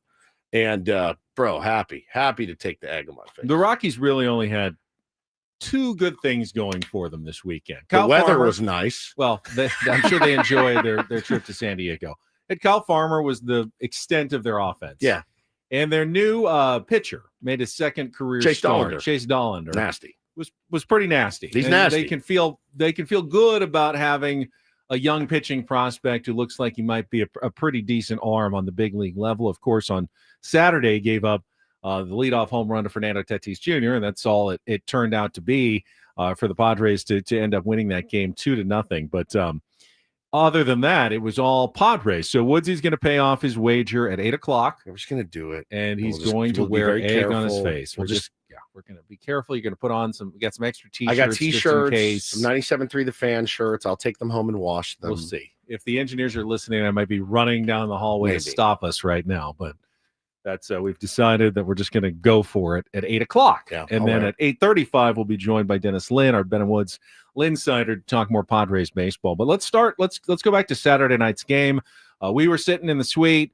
Don and Mud were broadcasting from 2 floors above us on the balcony of the Western Metal Supply Company. Really fun night at the ballpark to see Fernando Tatis Jr. put on a show from the very first batter of the game. When he made an incredible catch, I thought there was no chance anyone was going to get to that ball, and made a sliding catch to begin the game, hit the home run to lead off the bottom of the first, and then in the top of the 9th inning, when the Rockies had their truly one and only chance this weekend to do anything. They got a couple of runners on against Robert Suarez. First hits he's given up all year long, 2 outs, tying runs on, Chris Bryant at the plate. And Bryant hits one pretty well down into the right field corner. I could not tell from our vantage point in the other corner. I wasn't sure if it was going to get out, if it was going to go off the wall, what was going to happen. And I'm watching Fernando chase back there, leap. And I could not, honestly, I did not know if he made the catch or not. I was unsure of whether the game was over. And I tried to look at the reaction. Jason Hayward starts, he celebrates for a second, but then he turns around and starts walking back to the outfield wait, did he not catch that? What's going on here? And I thought maybe they tied it with a double. Maybe it had bounced over the wall off his glove and the Padres were down. But eventually, after a moment, the shock wore off and they all started celebrating and high-fiving a 2-0 win. Just an incredible catch by Fernando to end that game. But I don't know that there's ever been bookend stars. A star to start the game and a star to finish the game. Same guy. Fernando Tatis Jr. Yeah, so good. So good. Kyle Hart was outstanding. Absolutely outstanding. Talk about a bounce back. Again, I do realize who he's pitching against, but we've seen it before. We have seen it before. He came out again, understood the mission that night, and just attacked the zone. And I couldn't be happier for him bouncing back after a really miserable start in Chicago, which is the exact same thing that happened to Nick Pivetta. Let's call those a wash at this point. And the way that they both rebounded this weekend was phenomenal. Yeah, Jason Hayward got his first home run. God, that was great to see Good moment live for him. I think we're all really happy for him, whether he sticks all season long or not. I've enjoyed at least his presence with the San Diego Padres. Yep. I love talking to him at spring training. I do think he's a good thing for this team. He may not be the best solution full-time in the outfield, but if he hits a home run, gets a sac fly like he did yesterday, he still is showing that he can be productive on the big league level.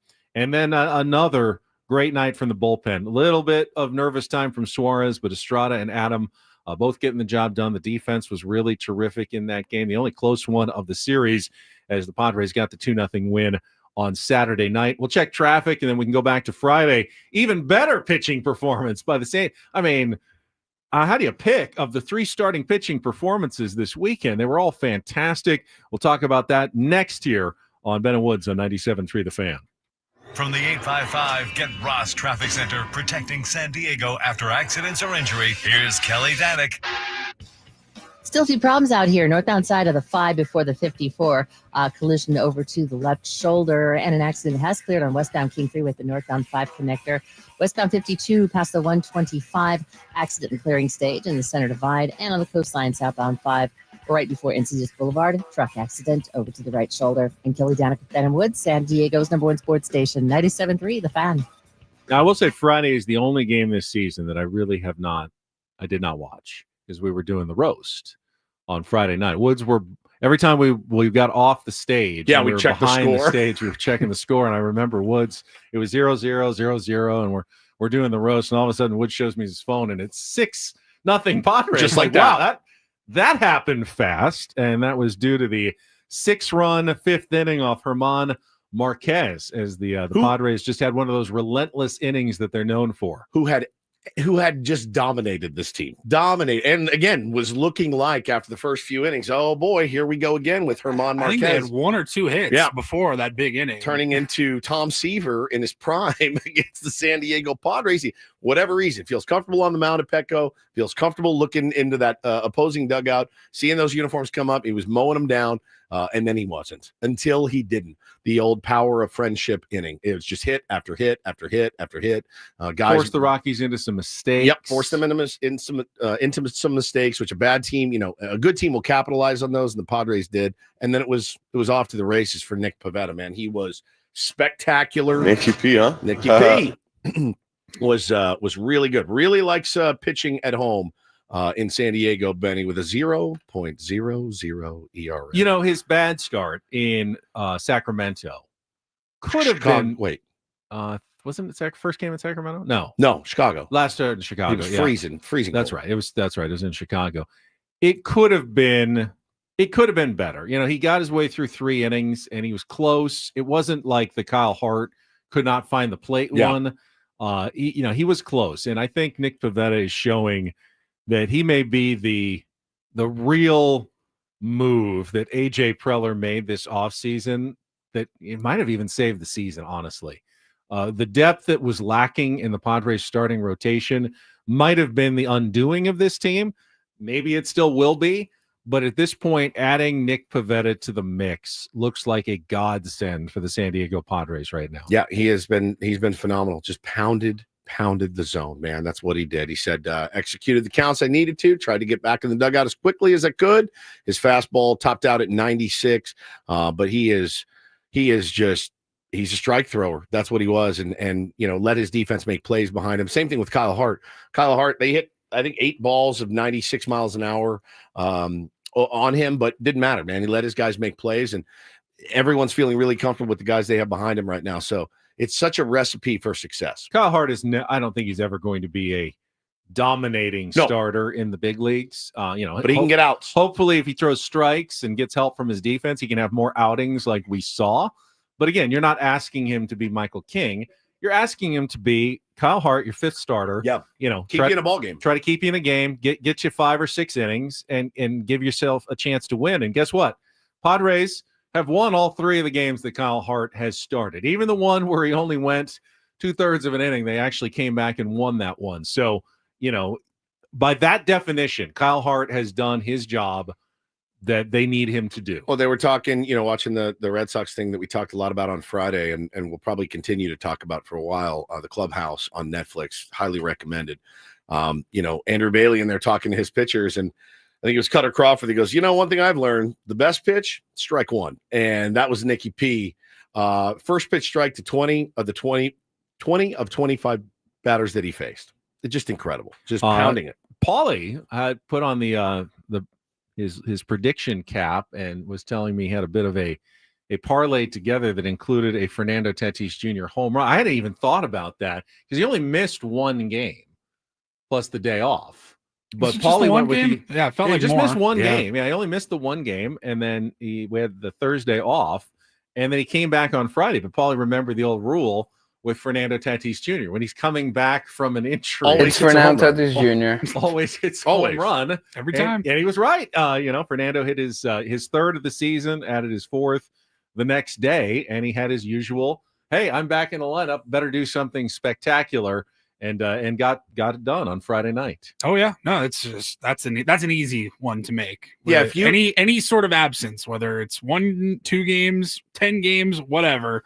Fernando likes to come back and have a flair for the dramatic. Injury. Just doesn't whatever. matter. The last year, remember, he didn't do it the first game, but then the second game he had a walk-off. I'd love to know the actual statistics. Yeah, it feels like it because it does. The feeling that you get is that every time he comes off, a day off or maybe he's a little banged shoulders up. a little banged up. He's gonna sit for 2 games, comes back, boom, and then does it again on Saturday. You're like, well, I guess that shoulder's feeling okay. Got the flair for the dramatic. Yes, and another Gavin Sheets home run on Friday night. Yep. His second. Definitely feels like he is strictly platoon option. Yeah. They want him in there against righties. They don't really need to see him against lefties. So, but getting it done when he's getting that platoon option. So here the Padres are at 13-3, 10 games above 500, the best record in baseball, but you better have a really good record if you're going to play in the National League, because here we are, 10th of the way through the season. Did you know that there are no American League teams have won 10 games yet? Not a single one of them. Incredible. 5 have won 10 games in the National League. So if you're hoping to make the postseason, it's not like you can really slow down at all in the National League. It's a frenetic pace right now. I mean, in the NL, it is just it's insane. And what's the Dodgers record right now? Dodgers dropped to 11-6. 11-6 with their loss yesterday. I mean, again, if you start the season 11-6, you're like, all right, we're 5 games above 5, which is pretty good. And then you look up and there's 2 teams above you. The West is going to be a bloodbath. Man. So the Dodgers dropped 2 of 3. They're actually 3-6 after their 8-0 start to the season. After losing the series to the Cubs, who Cubs look like a good team they as do. well. They really do. They have a good chance to win that Central, although they had a huge blow this weekend as Justin Steele is going to have season-ending elbow surgery. I don't think they know, is it the full Tommy John, but whatever it is, he's done. It's reconstruction, and he is done for the year, which is a horrible blow for a team that is really playing good baseball right now. I mean, the Cubs with Kyle Tucker and Pete Crow Armstrong look like a completely different club and look to me like a fairly massive favorites in the National League Central this year. We thought the Reds might be they're around 500. The Brewers look like they've definitely taken a bit of a step back this year. The Pirates aren't making the move early, at least. I mean, it's very early in the year, but the Cubs definitely seem like the class of that division. But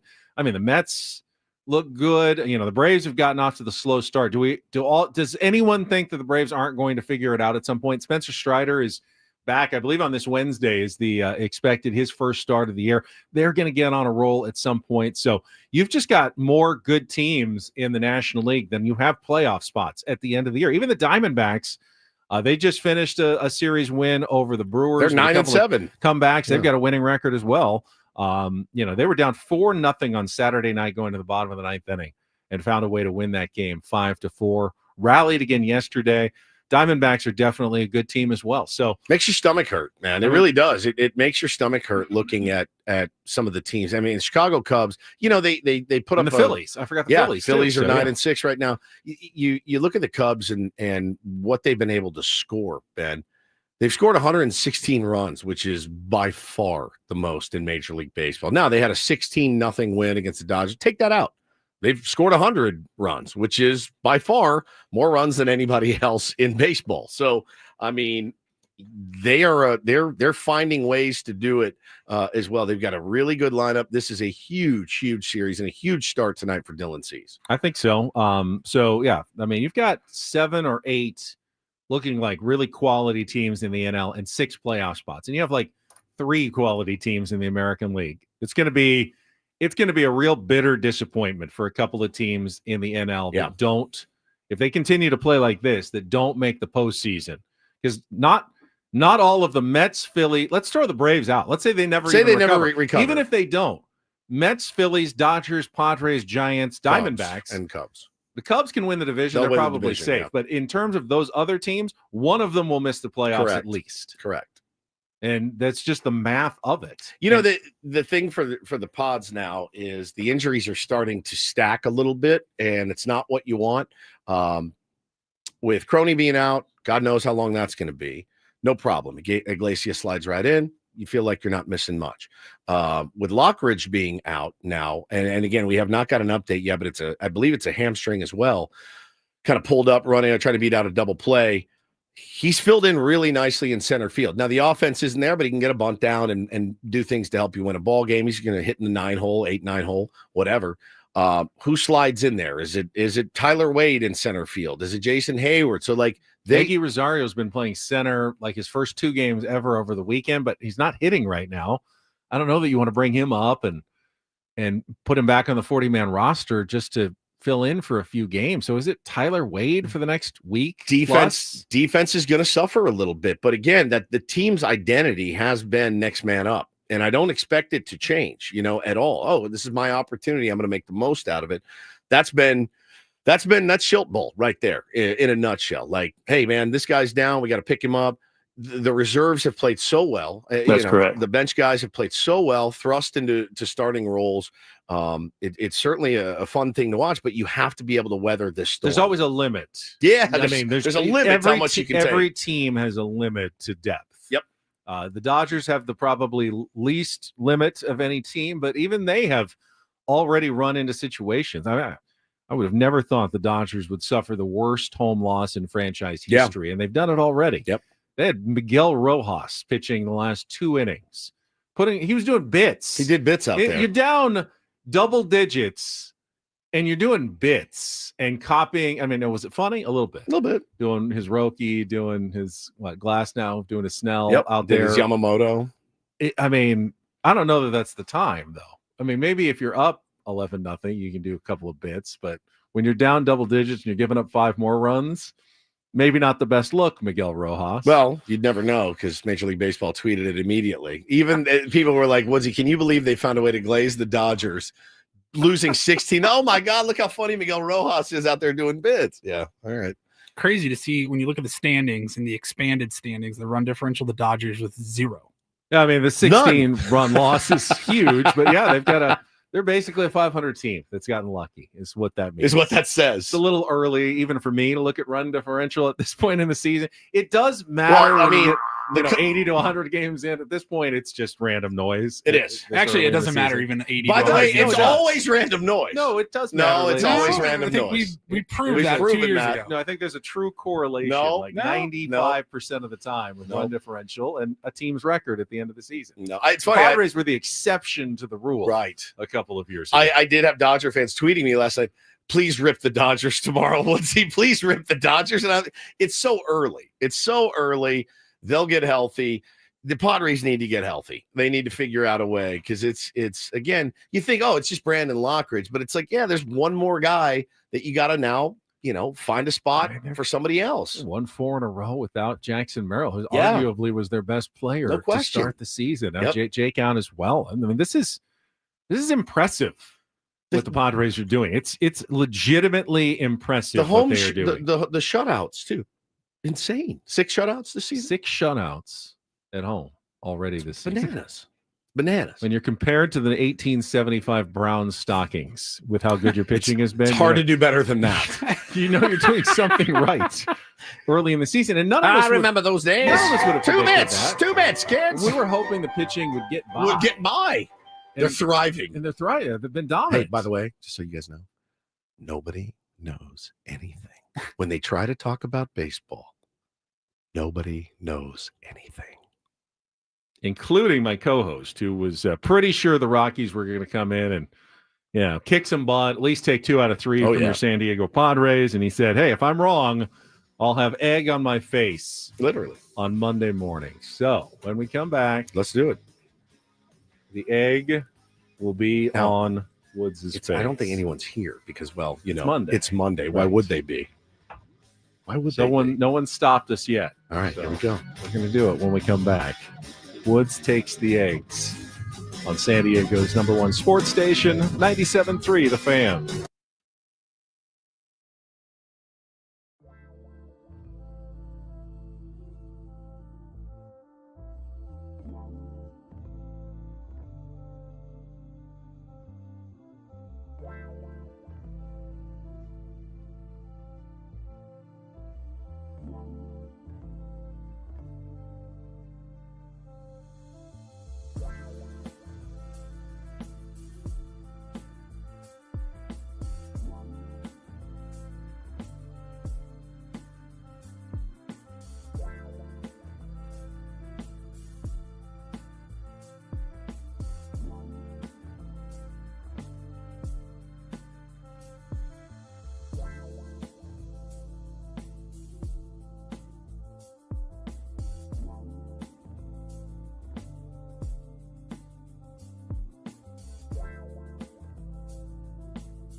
All right, we're halfway home on a Monday. Ben and Woods, 97.3, The Fan. A victory Monday, a sweep Monday, a perfect Monday. I mean, just an incredible weekend out at Petco Park. Fans showed up in droves to watch our San Diego Padres handle business. And that's what it was. It was a handling of business. Took care of the teams so far you needed to take care of.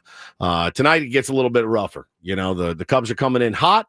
Dylan Cease on the bump, looking for a reclamation start, and freshly shorn face. Looks very, very weird without any facial hair, but we will see how that plays tonight. Maybe he's feeling more free and easy. Baseball players are weird. They do stuff like that. They switch their socks. They wear a different belt. They go no batting gloves. They mix it up. Baseball players are the weirdest of any professional athlete, right? No question. Maybe golf too, but like I finished the Clubhouse. Yep. We've talked about it all last week as well. The Red Sox documentary on Netflix. Finished the 8th episode yesterday. It was terrific. And my takeaway is baseball players are so weird. They're so weird. It's a long season. I mean, 162 games. I get it. You got to break it up a little bit. You got to. But I don't imagine a lot of NBA players or football. Maybe football players. They're goofy. I think but baseball, just that routine. They take it to another level. Yeah, they really do. They sleep with their bats. Like, they do weird stuff. What are you doing right now? JR just walked in. No, he didn't. He did. He just walked around the corner there. I don't know if he knows what's going on, but did he look? He didn't look. All right, well, let's go. JR's our engineer. Let's We're just worried. get it done. Okay, we're going to just get it done. All right. There you go. So Woods promised that if the Rockies got swept, that he'd have egg on his face. Close the door. He'd wear a couple of eggs. I think it should be 3 because of the 3 eggs on the scoreboard, but let's just get it done. I think you just shut your pie hole. How about that? Smash it, but smash it right on your head. Just right here. All right. Ready? Oh, God. Why'd you do it so effing hard, dude? Jesus Christ. It sprayed everywhere. Turn on your microphone so everyone can hear this. That was really my hard. God. I'll try to go a little gentler, but I don't want to have to do it like 4 times. Hurry. Oh, yeah. All right, now. I can't open my eyes. Oh, by the way, thanks for the 3 pieces of Kleenex, Ben. Oh. They're wet wipes. I can't open but my they're dry. Oh. All right, clean it up before anyone sees us. We don't want to get in trouble here. Oh, I got yolk all over me. What did you think was going to happen? God, idiot. I like the 94-9 shirt you put on during the break. Is it actually? Oh, Paulie, you went too hard. Paulie went a little hard. He went way hard. That actually stung. Yeah, I mean, that looked like it was painful. Yeah, it cleans up nice, though. You don't even know. You don't even know. You look good. Somebody said egg yolk is good for the scalp. It is. We didn't get anything on the microphones. We're good. Okay. It's really all in one. Now you can just pull it off and then wipe your head a little bit. There's a little bit in your hair. I need a couple more wet wipes. There's some Kleenex. That's some Kleenex. I don't know how much that's going to help. Here. Dry it off there. Would you care to make any predictions for the Padres Cubs series while we're at it? Yeah, if we sweep, I can kick you in the nuts as hard as I can. It's so grimy. That was it was a pricey bit, as this carton of eggs cost $10. Although I bought the ones that were about to expire, so they slapped the 25% off sticker last night at Vaughn. So saved $2.50 on the $10 carton of eggs. Paulie had some anger behind that. Yeah, there was like a hidden meaning behind that. Oh my God. Good news for you. This is my PMB chance. says Woods has really been going to the gym. Yeah, you're showing it off there. I look like that British girl. Never mind. Gracie says you're yoked. Bonnie Blue. Get it? I look like Bonnie Blue. Paulie. In more ways than one. I love it. A good double entendre. You're yoked. God.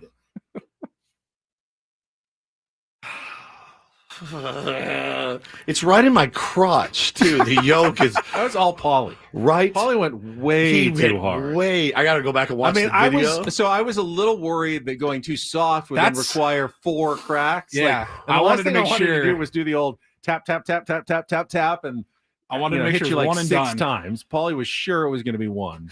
All right. Look, I mean, there's not a. All right. A little bit of shell. That's it. No one's going to know. Be all the wiser. I remember when I said I would take those shirts and take them home and wash them. I threw them in the garbage. So you guys can dock my check for 3 station T-shirts that will no longer be given away at a future promotion. G. Williams says, "What's a yolk?" See, we've had this discussion before. I call it a yolk. What? My wife calls it a yolk. Yolk. I say Egg yolk. yolk. Egg yolk. That's what I say. There's an L in it. How do you say FOLKS? Folk dancing. No. F like hello, my the folks. You say folks, I say folks. Yeah, the folks. And she always busts my chops about it.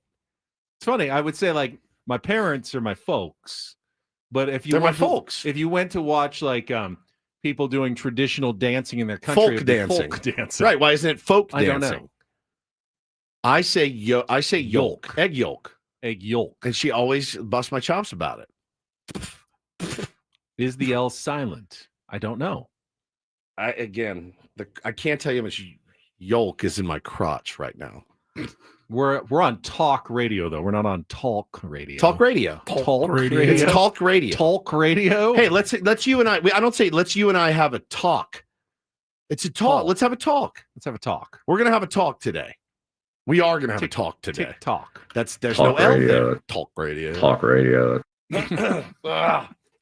It's starting to crisp. It's starting to crisp around my. So you cook your Chinese food in a wok, but you go for a walk. Dummy. One has an L, one doesn't. I just don't say. I guess I never pronounce the L. I go for a walk. You go for a walk. I go for a walk. I cook my food in a walk. A walk. The one has an L, one doesn't. I don't say it any different. But That's they weird. don't. They still sound the same. How do you say CAULK? Caulk. It's caulk, obviously. Jesus, Ben. I just don't pronounce the I guess I just don't pronounce the L. Is You're that a saying Southern California You're accent? saying words that like you're saying like one has an L, one does not. I get that. So obviously they're gonna be pronounced different because you have an extra letter in one. Sometimes the L is silent though, isn't it? Is it a silent L or No. not a silent When L? is an L ever silent? It's a walk. Yolk rhymes with Coke. No, it's yolk. It's an egg yolk. Yolk does when it's YOKE. Yeah, that's like a yolk. The oxen. That's correct. That's definitely no L in that word. Man, that hurt a little. I'm sorry. It's all right. I forgive you.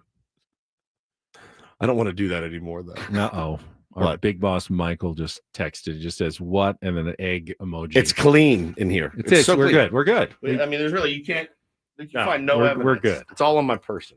If anyone, if JR wants to make omelets with the remaining 10 eggs, no, please don't. We're good to go. Remember when I vomited from the last I will one? donate those. They need to be used today though, because they're going to go bad tomorrow. So bring in the wok, and you can make some omelets this morning. Oh man, that's great. We don't pronounce T's either in California. Sacramento is Sacramento. That's true. I've heard that as well. How do you pronounce North? It's North. Now this is okay. This might get me. NORFOLK. They say Norfolk. They do. That's how they say it. That is how they say it. If I was to read, I would say Norfolk.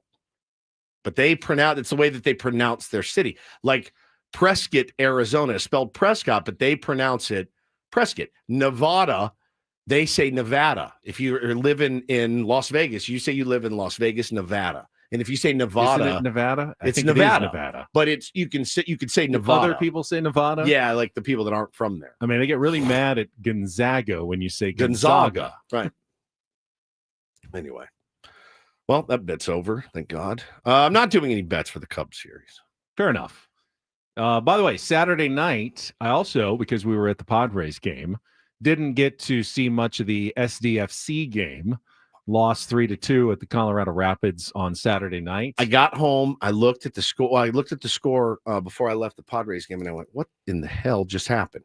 Down 3-0, and I went, "No, it was 1-1, and then it was 3-1. 3-1. It became 3-1 pretty quickly, and then we ended up scoring a goal late to get back in the mix, but no points for that one, buddy. No road points. Playing at bummer. altitude. Look, I watched the highlights. Definitely felt like that might have been an impact over the course of the 90 minutes.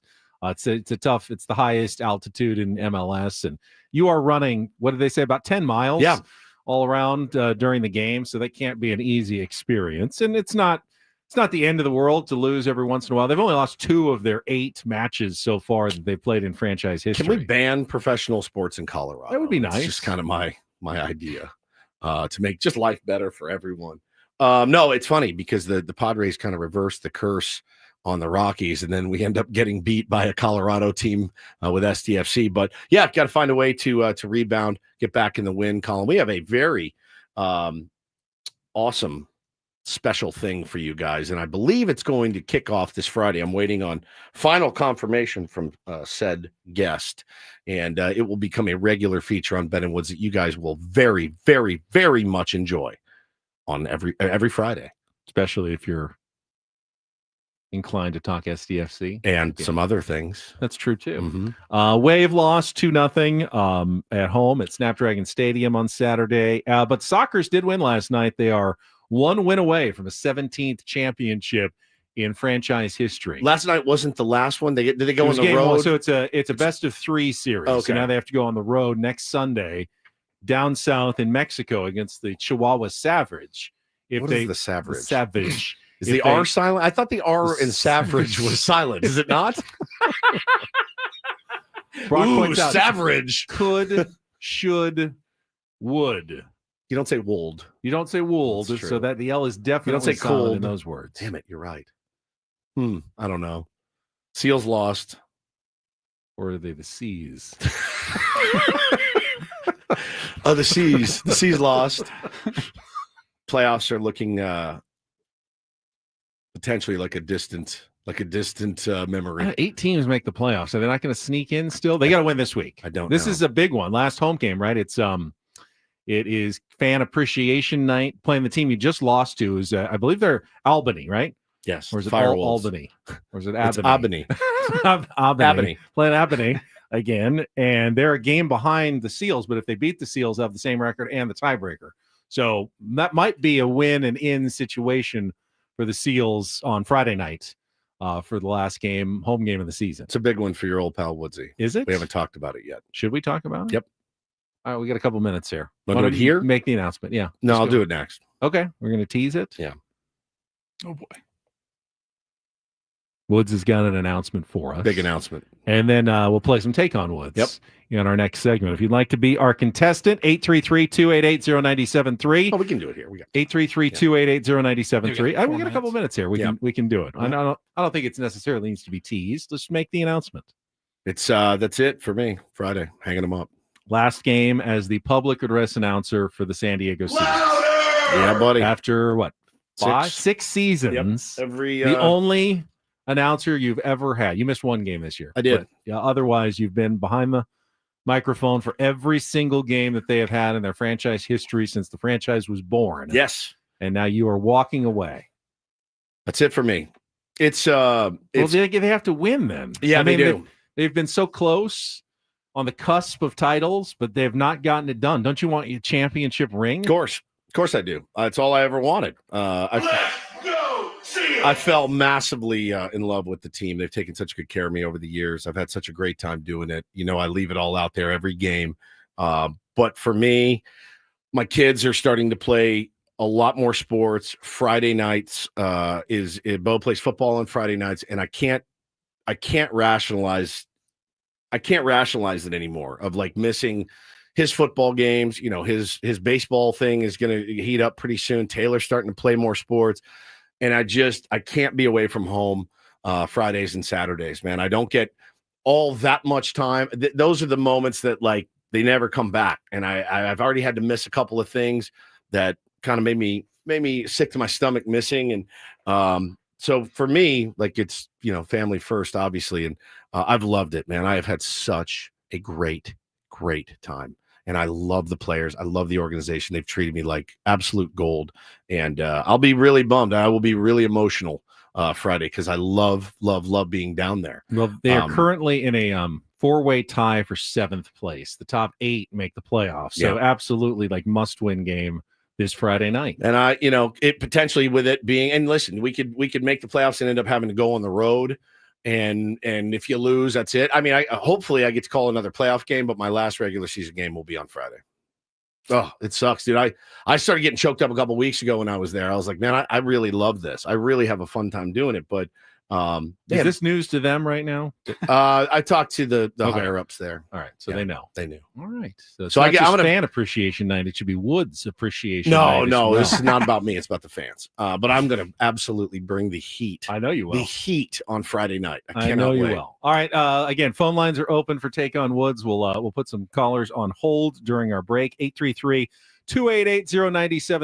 833-288-0973. We got our 5-question musical trivia challenge coming up in just a moment. First, we'll get a check of traffic. It is Ben Higgins, Stephen Woods, and Paul Rind on San Diego's number one. Powell Rind. Powell Rind. Yeah. That's right, Powell Rind. Say it right. So close. Powell Rind on San Diego's number one sports station, 97.3 The Fan. First, though, I'm going to tell you about sdfatloss.com. Their spring special is going on right now. If you want to lose weight, lose it fast, the way I did, and lose it sustainably, you can do so by following the program at sdfatloss.com. Get $200 off right now and lose up to a pound of fat per day and 10 to 20% of your body weight in just 60 days. For me, that was 40 pounds in 60 days. Did it over a year and a half ago, and I have kept every single pound off. I got even more compliments when we were at the game on Saturday. It feels great to get those compliments. Mostly it just feels great to feel great and have more energy, less back pain, so many good things that come along with weight loss, plus, heart health, the good stuff.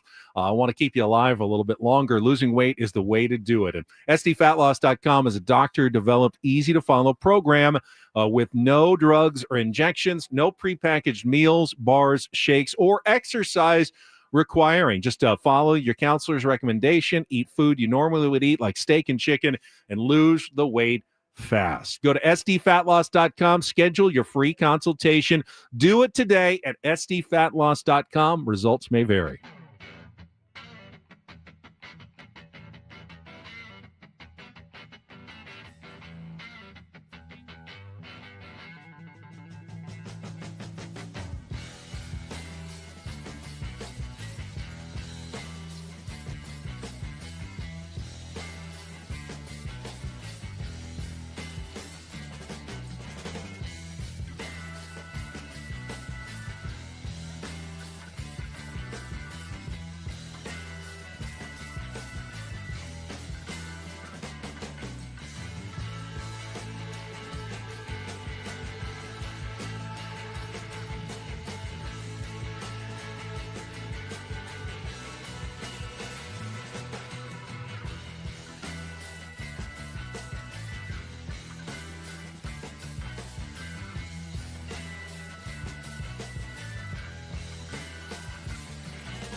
Hey players, things are about to get real here in San Diego.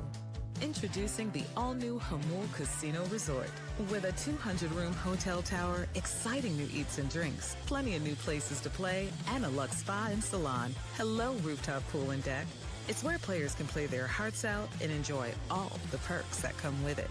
It gets real this summer at the all-new Hamul Casino Resort, the players' place.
Got our Linsider, Ben and Woods Padres Linsider. Dennis Lin from The Athletic is going to join us at the bottom of the hour as the Padres continue this historic start, 10-0 at home to begin the season, 13-3 overall, best record in all of baseball. And they've actually opened up, if I check my standings right now, a 1.5 game lead over the Giants, who are 11-4, and a 2.5 game lead over the Dodgers, and 4 games over the Diamondbacks, who are all really good teams in the NL West. I mean, it's shaping up to be a terrific division this year. Too terrific, actually. Yeah, too rich for my blood. It's the last division you want to be in this year. Correct. Right now, the Diamondbacks, who are in 4th place, would be tied for first in the AL East, which is usually considered the best division. They'd be tied with the Blue Jays, who are 9-7 and in first place right now in that division. 9-7 is a decent start to the season. You're like figuring it out. Guys are, you got some new guys. Like guys are figuring out their pitch mix and whatever. You're like, all right, 9-7, we'll take that.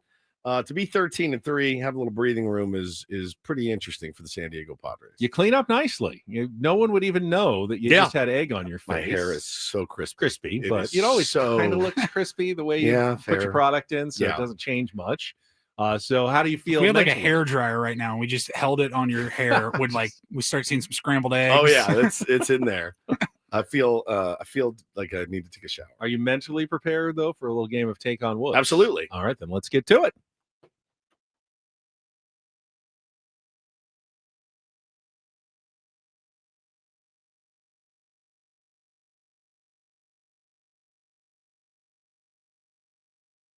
All right, let's go today. We've got Charlie. Are you there? I'm here. All right, Charlie, you're a contestant for Take on Woods. It is brought to you by Bay Alarm, security and fire alarms for every business. We got you. We got you 3 categories and your chance to qualify for our grand prize drawing of a 2-night stay at the MGM Grand in Las Vegas, $150 gift card, and your choice of concert tickets to either Disturbed, Ghost, or Pantera. Get your tickets for all three shows now at Ticketmaster.com. All right, Charlie, Woods is gone. You get to pick the category and whatever direction you want to go here. We've got Curious George, 5 musical artists with George somewhere in their name.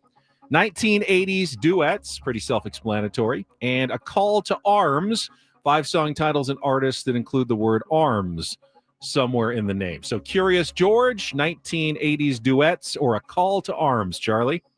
Let's do Curious George.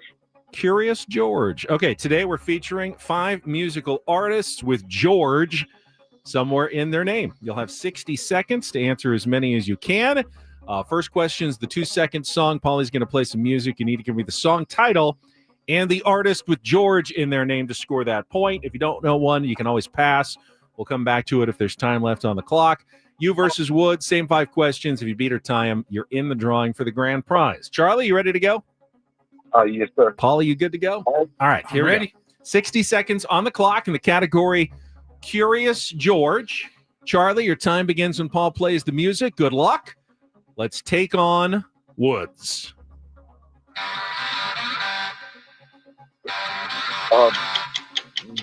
George Foreman, Bad to the Bone. Not George Foreman, George Thorogood. He sounds much older, but which English singer was still a teenager when his 2013 single Budapest became a worldwide hit? Oh God, George. I was going to throw a random name out there. George McElroy. Incorrect. Which performer, whose given last name is O'Dowd, rose to prominence as the lead singer of Culture Club? Pass. Nicknamed the King of Country Music, which performer is known for classics like the ballad Amarillo by Morning? Pass. Which jazz musician had a breakthrough R&B hit with the 1980 song Give Me the Night? George Foreman. Incorrect. Which performer whose given last name is O'Dowd rose to prominence as the lead singer of Culture Club? George. Oh boy. George would have been the answer. Boy George was Culture Club. George Ezra was the Budapest singer. Bad to the Bone by George Thorogood and the Destroyers. George Strait is the King of Country Music. George Benson, Give Me the Night. You've got no hope on this one. I'm sorry. I don't think, Charlie, you've got zero hope today. But we'll see how Woods does. Same 5 questions. See how tough this category really is.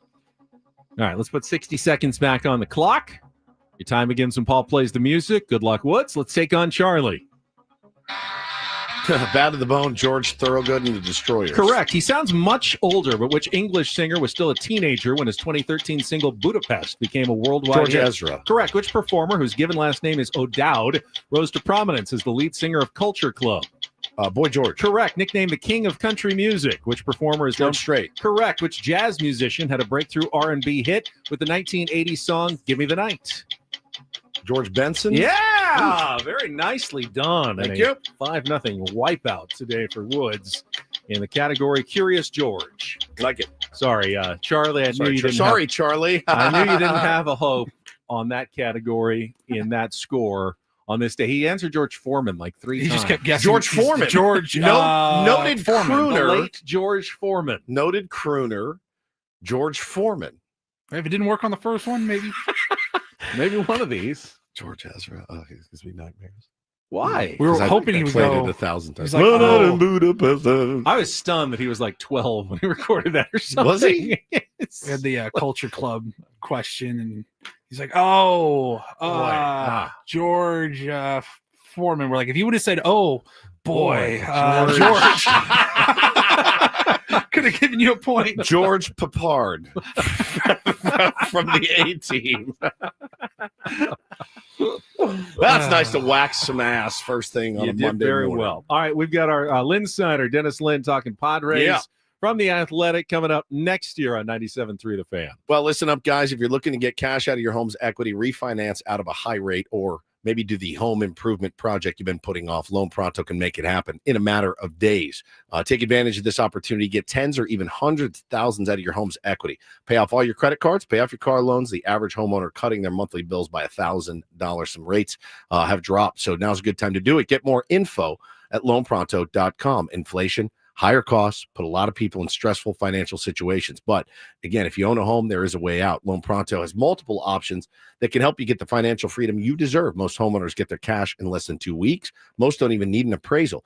Do the smart thing. Stop paying insane rates on your credit cards. Wipe them all out. Get a lower mortgage rate. Get some money for the home improvement project. All starts by getting in contact with the experts at Loan Pronto, loanpronto.com, or call now, 619-207-4336. But great resource. Just go to loanpronto.com and get the process started now. Equal housing lender, NMLS 1661781, subject to lender approval, NMLSconsumeraccess.org.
Hey players, things are about to get real here in San Diego. Introducing the all-new Hamul Casino Resort. With a 200-room hotel tower, exciting new eats and drinks, plenty of new places to play, and a luxe spa and salon. Hello, rooftop pool and deck. It's where players can play their hearts out and enjoy all the perks that come with it. It gets real this summer at the all-new Hamul Casino Resort, the players' place.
Well, we were just talking about how competitive the NL West is here through the first 10% of the season.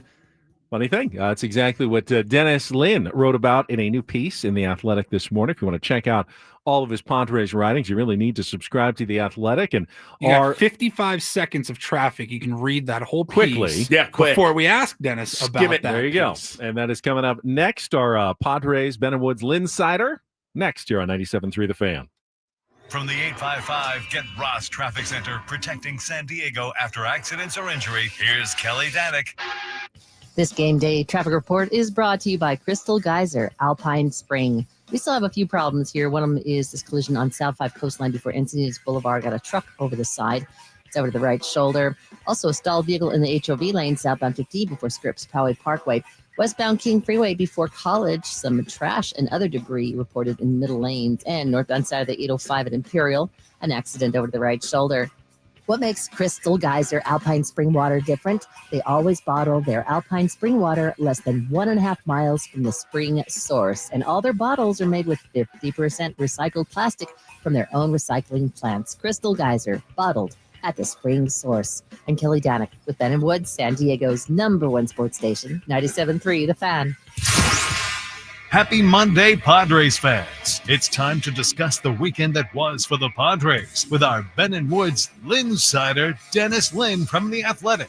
Brought to you by the all-new Jamul Casino Resort, the player's place. Things are about to get real with the all-new Jamul Casino Resort. With gorgeous rooms and exciting new eats and drinks, it gets real this summer at Jamul Casino Resort, the player's place. Yeah, reading Dennis's new piece this morning, Woods. It's too bad Padres aren't in an easy division like the AL East, Dennis. They'd be running away with things right now. Morning, guys. Yeah, morning, buddy.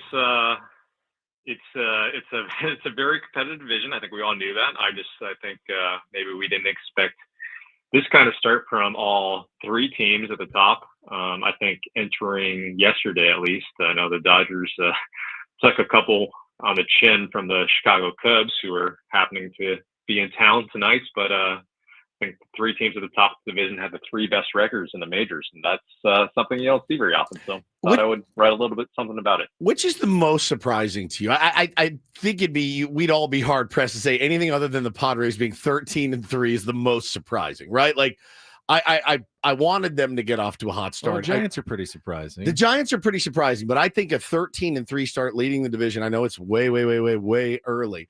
This is the one that has surprised me the most, Dennis, is the Padres getting off to the scorching hot start and, being undefeated at home.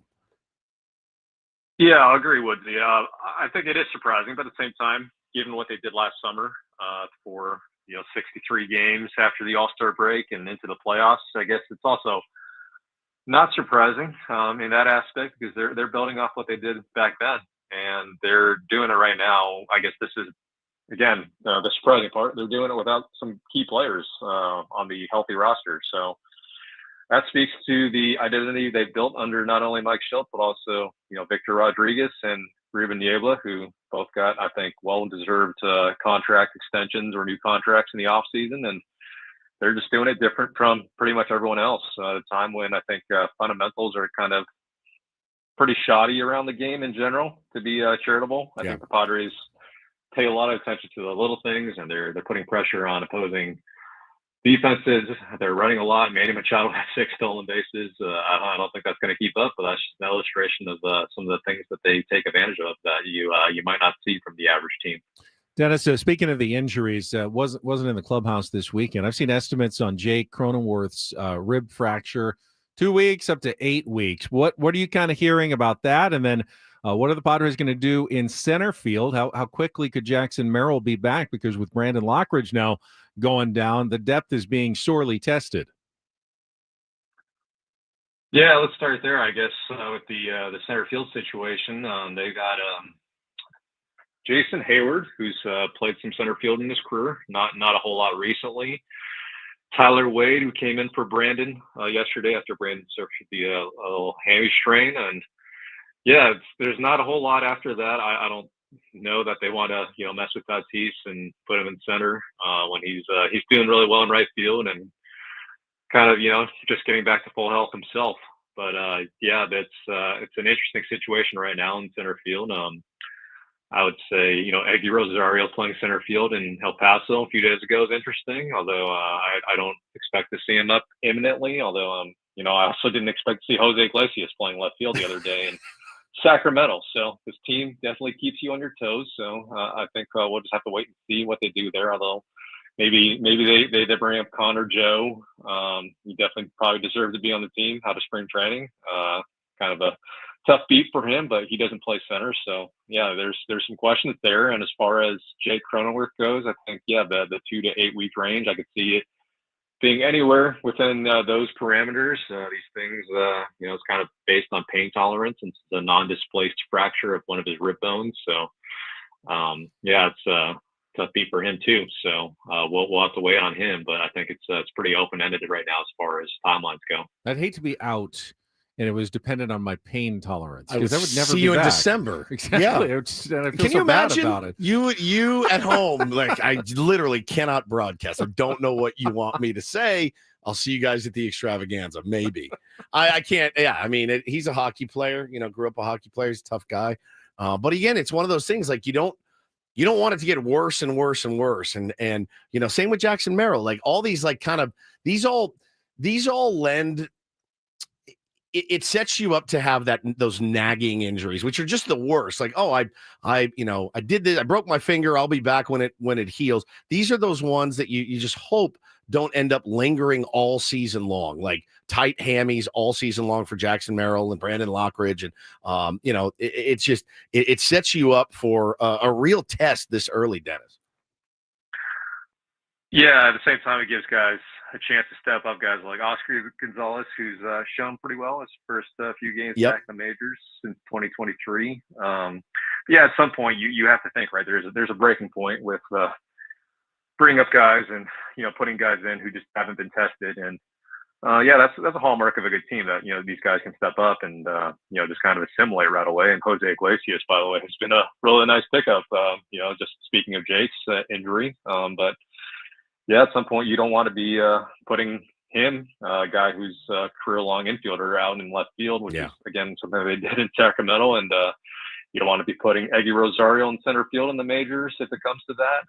You don't want to be doing a lot of these things. But as Mike Schild is fond of saying, winners find solutions. So we'll have to wait and see what those solutions are, you know, the more of these injuries mount. But, you know, hopefully for the Padres, from their perspective, they don't have many more of these injuries.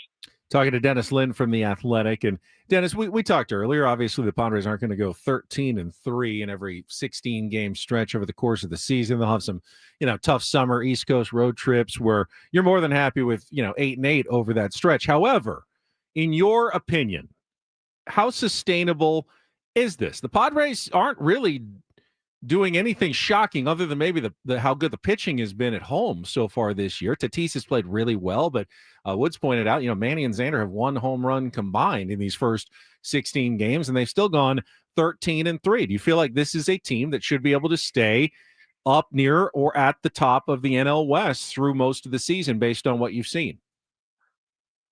Well, we just talked about it, right? The health situation will factor into this, but as far as like what they're doing on the field, I mean, they're leading the majors in batting average, which again is not surprising given what they did last year, which is lead the majors in batting average. They're also, I believe, they're leading the majors in batting average against, you know, by their pitching staff. I don't know how sustainable that is, but if you get Yu Darvish back at some point eventually, you get Dylan Cease back on track. I know it's early, but then obviously a couple mixed starts for him. I think they should be pretty good at suppressing, you know, at least major damage and in general batting average. So, you know, those two things would, I think that the batting average is obviously more sustainable on the offensive side, maybe not so much on the pitching side, but yeah, they're not going to win every single game at home.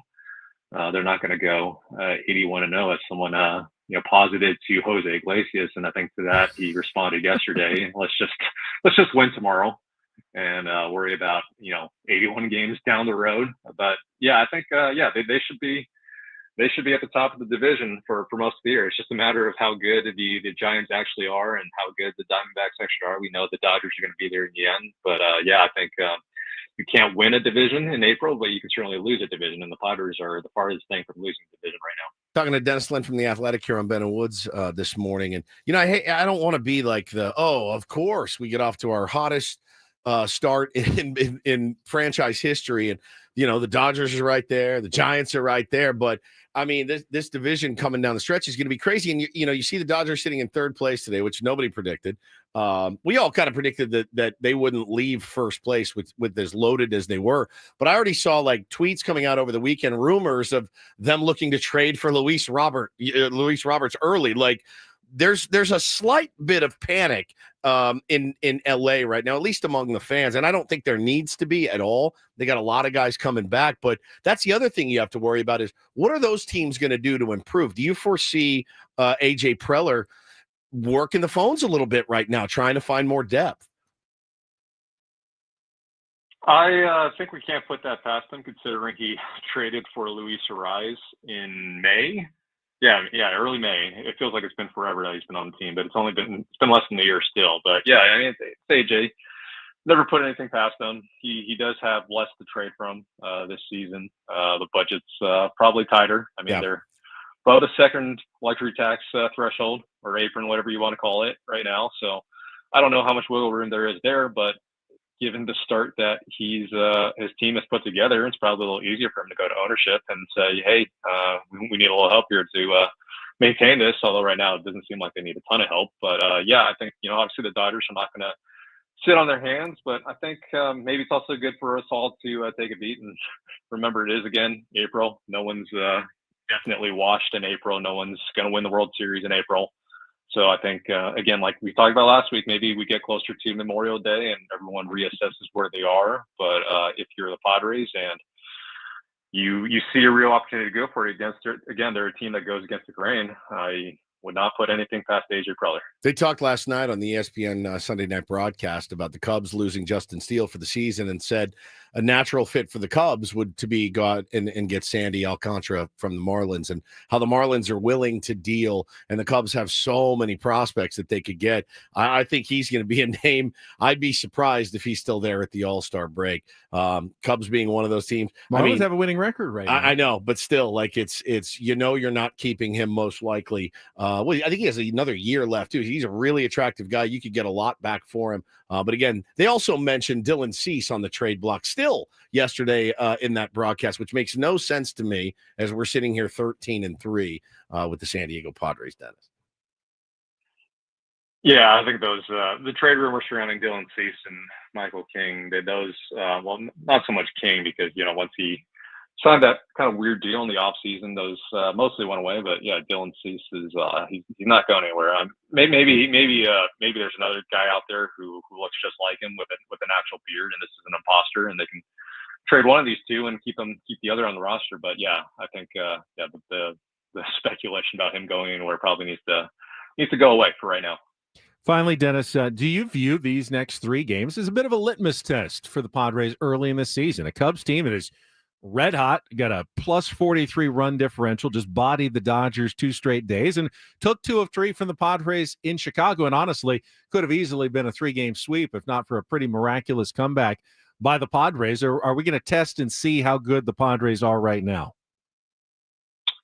I do, Ben. I think they all do in at Petco Park. I mean, they took 2 out of 3 against the Padres at Wrigley, came close to sweeping them, if not for patented Padres comeback. Yep.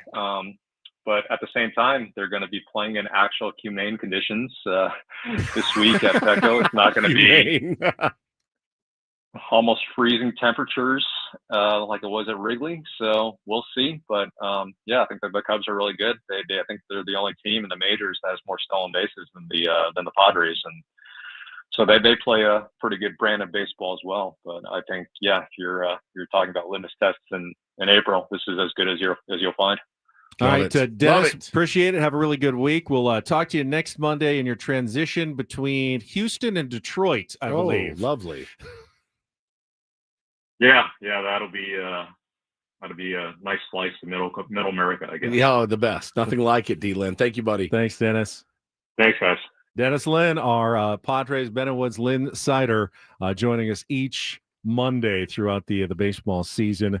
And the Padres do have to face like Shota Imanaga again tomorrow, who was really good, really nasty in that first game, and then they'll get Matthew Boyd again in that third game. So a couple of now the advantage is you faced both of those guys already, but they were both pretty good against you as well in that series against the Cubs. So can you find a little redemption? It certainly will be a better fit for the Padres at Petco Park and better weather with their own fans. And but the Cubs are hot right now. There's no doubt about it. They're good. They're a really good team. They are, man. And you look at that up and down their lineup, and they're really, really balanced. And they're having monster years from kind of some unexpected guys too. So yeah, it's going to be a real challenge for Dylan Cease tonight. A real challenge. Now, Jamison Taillon's not gotten off to the best start for them. We've got some guys that have absolutely murdered him in their careers, but means nothing really. It means nothing at all. Cease has pitched well against these guys too. He's got some good numbers against them. At least what I saw on ESPN about average against, and he's got to pitch like an ace tonight. I'd be a little nervous if I was Dylan Cease, not just because I was coming off the poor start, but no one wants to be the guy who stops the train from going. They got 34 consecutive scoreless innings and 3 straight shutouts. I imagine Dylan Cease doesn't want to be the guy who lets everybody down by giving up a run tonight. It's going to happen at some point, clearly, and Padres a win. They'll take a 10-9 win tonight. They don't care how many runs scored as long as they win. But I bet Dylan Cease is taking that mound going and seeing, let's see how long we can keep this going. Keep it rolling, man. Keep it rolling. But much tougher task against the Cubs compared to the Rockies. You're going from the coldest, worst offense to maybe the hottest, best offense right now in baseball. Yeah, you'd hate to call them pesky, but they're a pesky team. They find they play really good defense. It's going to be a real challenge. It's going to be a real challenge. But this is what you live for. I mean, these games, it's so fun this season. Doesn't every game just feel massive? Like based on what happened last year, just every game feels so big. It's so much fun. That's the last few years. It has. Yeah, it has. It's been great. Like counting down the minutes till first pitch is so much fun. I will say it is nice to have a bit of a early season cushion. Yeah, I mean, big time. When that little down period hits, you don't feel like, oh, we're now digging ourselves into a deep hole. You love to put yourself on a little hill to start the season so you can weather what happens later in the year. You know what they say, more cushion for the pushing. Cushion for the pushing. Yeah. The playoff pushing. Yes, that's what I was referring to. Nice. Yeah. I thought you'd like that. All right, we've got 1 hour left. We got some tickets to give away to a Warren Haynes band and more in the final hour of Woods next on 97.3 The Fan.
Padres baseball for you tonight. 6:40 first pitch against the Chicago Cubs. Eco Water SoCal Padres pregame show with Sam Levitt at 5:40.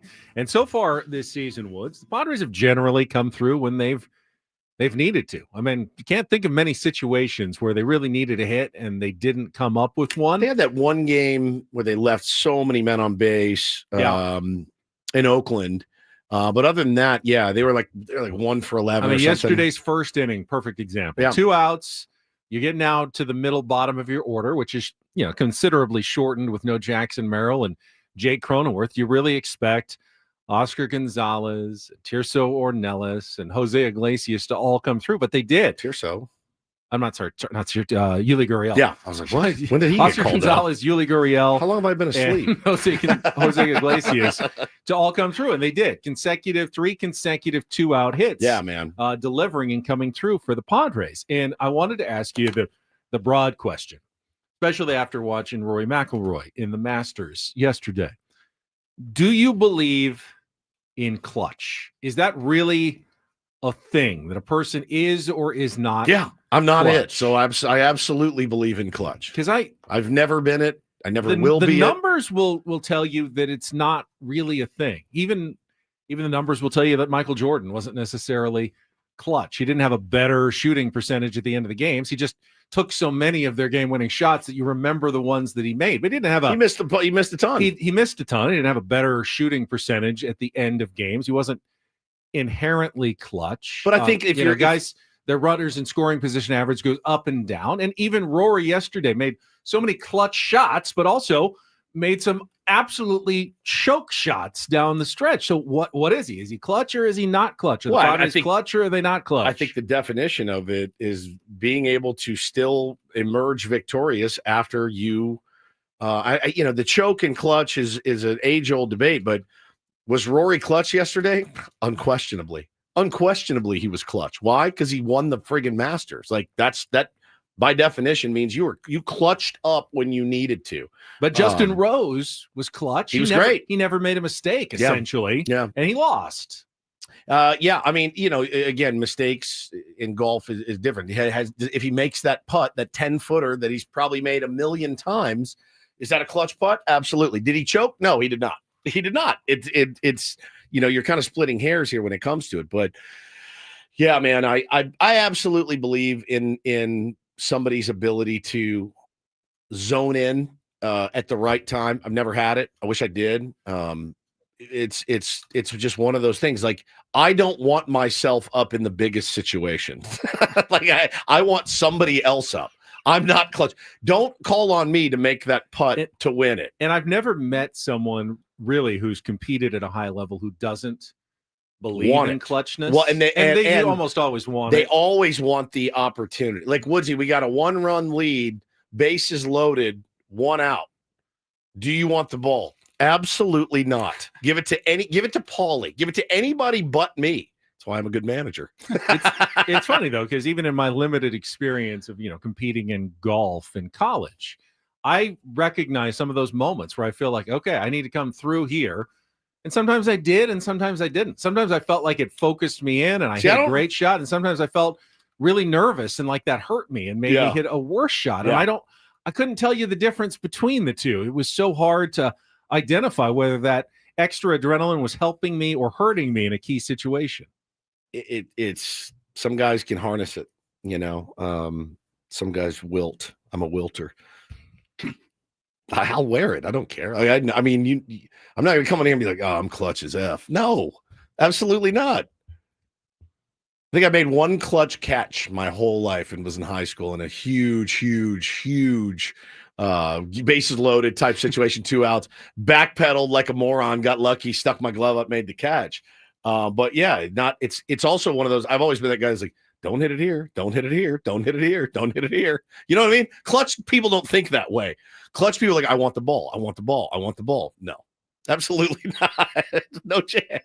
But the numbers would tell you that those guys who want the ball don't necessarily perform better than the other guys as well in those situations. That's true. But everyone believes in it, and it feels real. I know in the moment, whatever you're competing at, you're like, that was so clutch. It feels real. Yeah. I mean, you're You come through and take on Woods. That's not clutch. I mean, you want the ball at the end of the game. Yeah. All right. What fine. are you talking about, man? You're so clutch. I will take on Woods. I am Michael Jordan. So is clutch really a thing, or is it just people who practice a lot at something and are really good at it also tend to be really good at it in situations where it's important? I mean, I think it's just, I honestly like, is Rory clutch, or is he just a really good golfer was playing good golf, during the Masters? Yeah. For me, it always speaks to the ability, again, to maybe not have your best day and still find a way to win. And you talked earlier about some of those shots that he made under duress, like the most duress that you can have.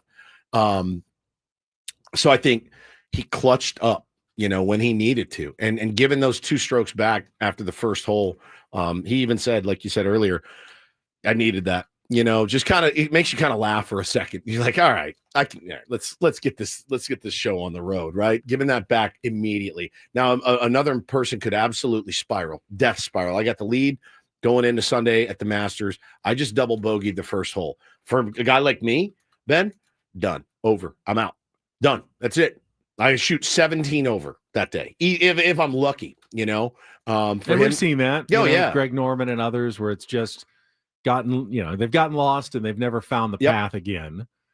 But at the same time, I just feel like, especially with Rory, he made such unclutch shots in moments where you felt like this should be the easy part. Now you've done the hard work. You've done the hard work. You've gotten to the easy part and you're blowing it. How could you possibly be this good and blowing it on these easy shots that, some amateurs could even pull off, and you are messing them up here? But then when he needed to, he came up with those moments. And what he said afterwards did stick with me.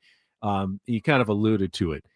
The failures that he has gone through. He said, I realized I bounced back pretty well. Yeah. I've failed many times in my career in high profile spots, and it hurt. And it was, everyone remembers that's the shot of him in the scorer's room at the U.S. Open when Bryson DeChambeau beat him. It was like hunched over the table with that face, and like, how is Rory ever going to recover? But months later, he was winning, won at Pebble, won at Sawgrass, and now has won the Masters. Yeah. And he said, I bounced back before. All right, I made a double bogey. Whatever. I bounced back well from failure. That's resiliency. That's resilient, and which is clutch. Yeah. Like, it's very clutch. I remembered when they were on the range together a couple months ago, and Bryson told him, you choked at the U.S. Open. I mean, if you look at their 2 rounds yesterday, Bryson DeChambeau is the one that actually choked yesterday. I mean, he really did. He shot a 75. Rory shot a 73, but Bryson shot a 75. He was right there. He if anybody choked yesterday, it wasn't Rory. It was Bryson, who had the lead after 2 holes. Was in the perfect spot. Golf gods got him yesterday, man. I don't know. To me, it's a fascinating psychology. Yeah. Of athletes. Yeah. It's the most fascinating part of sports for me, is the mental skills game. You can have one good game. You're like, all right, my confidence is high. Next game, maybe you drop a fly ball. Next game, maybe you try 6 different stances in 1AB, and you never know what can happen. But it's the part of the game I wish I had focused more on when I was younger, is getting my head right. And I think good coaching sometimes can be a part of an athlete being clutch. The Padres under Mike Schilt have undoubtedly been more clutch than they were under previous managers.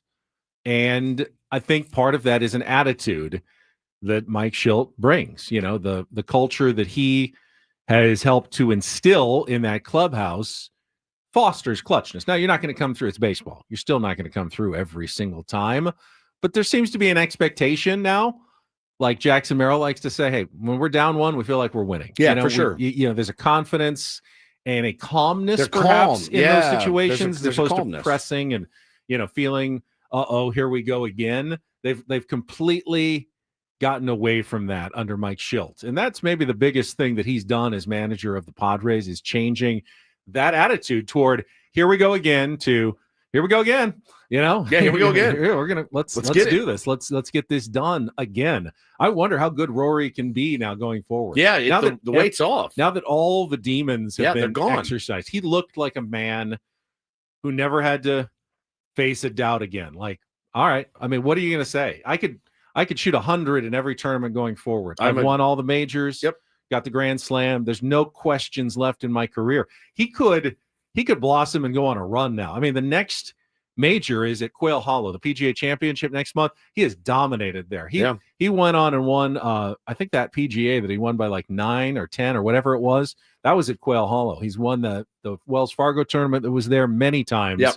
Loves that course. I would imagine he'll be, he wasn't the favorite of the Masters, Scotty was, but now I would say Rory is probably going to be the favorite going into the next major of the year. It is a fascinating thing. I was talking to one of our guys yesterday, and he's been reading some of those mental skills books. Bob Tewksbury wrote one. We talked about it years ago. And then the one who was the football player that was reading it on the sideline? It was Eagles wide receiver. Who was it? Remember? Right in the absolutely. middle of like the Super Bowl or something. He was reading it on the sideline. Brought his book out. Yeah, brought his book out. He's reading that, and yeah, man, sports will test your mentals like nothing else. Like nobody's business. AJ Brown. Yeah, so good. So inner good. excellence. Yeah, I love it. I think it's and listen, it's like clutch in sports. I've never been. I can be clutch on this. I can be clutch doing this. I can be clutch in life, being a dad, being a husband, right? You clutch up in those moments. Sports, no. But everyone who's gotten to the highest level, they've all put so much work in to get there. For sure. What then separates the clutchest guys from just the guys who opportunity, Part of desire, practice, all of it. It all plays a factor. So anyway, I just thought it was interesting in terms of AJ or the Padres, Mike Schilt, Rory McIlroy, and how clutch kind of all comes together and, meets the moment when you actually get those opportunities to do so. Yeah. All right, let's take a quick timeout. When we come back, we're going to give away those Warren Haynes tickets to Humphreys coming up on May 14th. Paulie's got a Reindl Report as well, some headlines that we haven't gotten to yet this morning. All coming up with Bennett Woods after traffic on San Diego's #1 sports station, 97.3 The Fan. First, though, Woods and I want to tell you about trustandwill.com. Trustandwill.com is exactly what it sounds like in the name. It's a place where you can go online and set up some estate documents, but without having to go to an expensive lawyer's office. The billable hours are going to get you there. This is a simple process, can take as little as 20 minutes or so, answer some questions, and at the end, you have legally binding documents for you and your family, just in case something should happen to you. Take care of your business out there, right? Something that I put off for so long. And even when I had kids, I was like, I need to get around to doing this, man. And I'm so glad that Trust and Will came into our lives because they've made it really simple. Make sure you ask and figure out about getting the trust as well. Keeping your family out of probate court, lengthy. It's costly. It's not something that your family's going to want to do after you pass away. And just to encourage you more, when you go to trustandwill.com at checkout, use the code FAN, get 20% off now, plus free shipping of your estate plan documents by going to trustandwill.com and using the code FAN at checkout for 20% off at trustandwill.com.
Hey players, things are about to get real here in San Diego.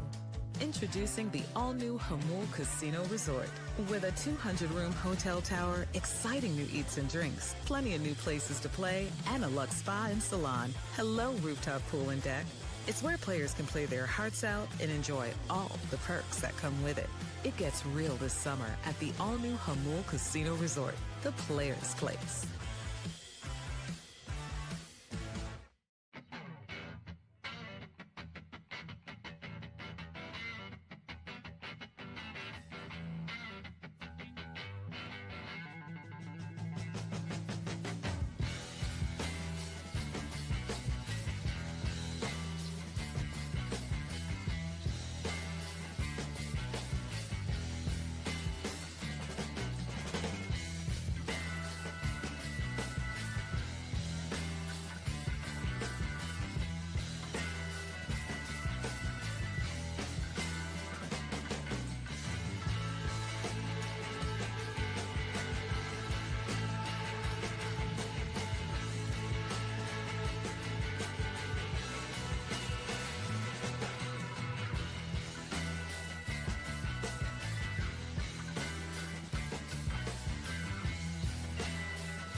Breaking NBA news this morning. After missing the playoffs and the play-in tournament with the largest payroll in league history, the Phoenix Suns have fired head coach Mike Budenholzer after just one season, I think. Yeah, just one season in Phoenix.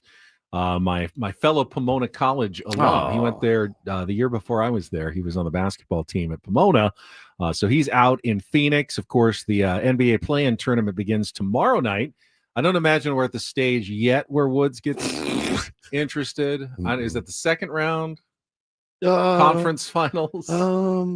Game 7 of the NBA finals, perhaps?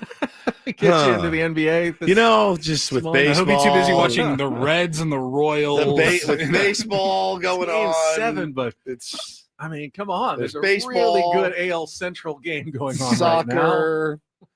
All kinds of stuff keeps my attention.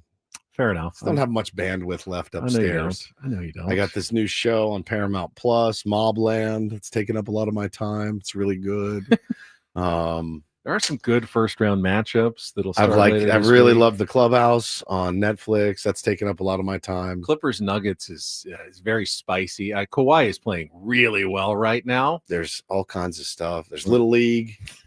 Got Little League going on. T-ball. Got Easter coming up. So I'm just big Easter guy. Huge Easter guy. Big. There's just spiral cut ham. You got some ham to eat. I do. Big brunch to go to. Yeah. So listen, all you NBA fans, enjoy it. It's more for you. Because I don't want any. I know. So enjoy it. It's more for you. You'll leave more for everybody else. We got these Hannah bought these snacks at home. It surprised you guys to learn this about me. That the first time that I ever tried Nutella was like 2 days ago. Really? What the hell? Never. Now, I'm not a big fan of Nutella, but most people have at least tried it at some point in their lives. I never tried it. Yeah. We never. It's a chocolate hazelnut spread. Yeah. So I like hazelnut because I drink the hazelnut creamer in my coffee. So I'm not averse. Like, I'm not. I hate hazelnuts. I love That's why I don't like Nutella. But we didn't buy it growing up. My wife doesn't buy it. If I'm going to eat something, like spread something on something, it's peanut butter, right? But she bought these snacks, and I had a little bit of a sweet tooth, and I looked, and I go, all right, well, it's the first time I'll try it. And it's like Nutella in this little wafer, and my kids love them. So I tried it and was like, it's all right. It was okay. But Bo was like, he's like, Dad, you really don't like Nutella? I go, buddy, that ultimately is a good thing. That's more for you, because now your dad won't be in there pilfering your Nutella snacks. Well, Lisa wants to know, have you not had the Ferrero Rocher? Those are also, I believe, Nutella. What is that? It's the little candy chocolate balls that you get. Those have Nutella in all of them? I believe they are Nutella flavored. Yeah. I mean, I might have had one before, but I've never gone out and bought a jar of Nutella. Yeah. And you know, I've seen people like they go crazy for Nutella. They put it on apples and all kinds of stuff. And I just never tried it. Tasted like a kid. As a kid, it always tastes like chocolate. Yeah. Peanut butter. Yeah. Peanut butter, good. Chocolate, good. Let's combine the two. I do like the combination of chocolate and peanut butter, but there's something different about hazelnuts that I would put on like some toast if we had. I mean, we didn't have much Nutella at the house. Right. But like my grandmother loved it, so when I was at her house, I'm like, cool. You ate Nutella. Throw some toast in there and spread it right on it. Delicious. Yeah, I never liked peanut butter on toast either. Oh, I love peanut butter on toast. I like butter and jelly on toast, or just butter. But so maybe that's why I stayed away from Nutella always. But I did try it. What flavor of jelly do you usually go with? I go with strawberry or grape. Okay. Yeah, and I like the blackberry or boysenberry. I like that too, actually. Those are my favorite. I figured you more as like an apple butter. Ooh. I don't know why. No, not apple butter.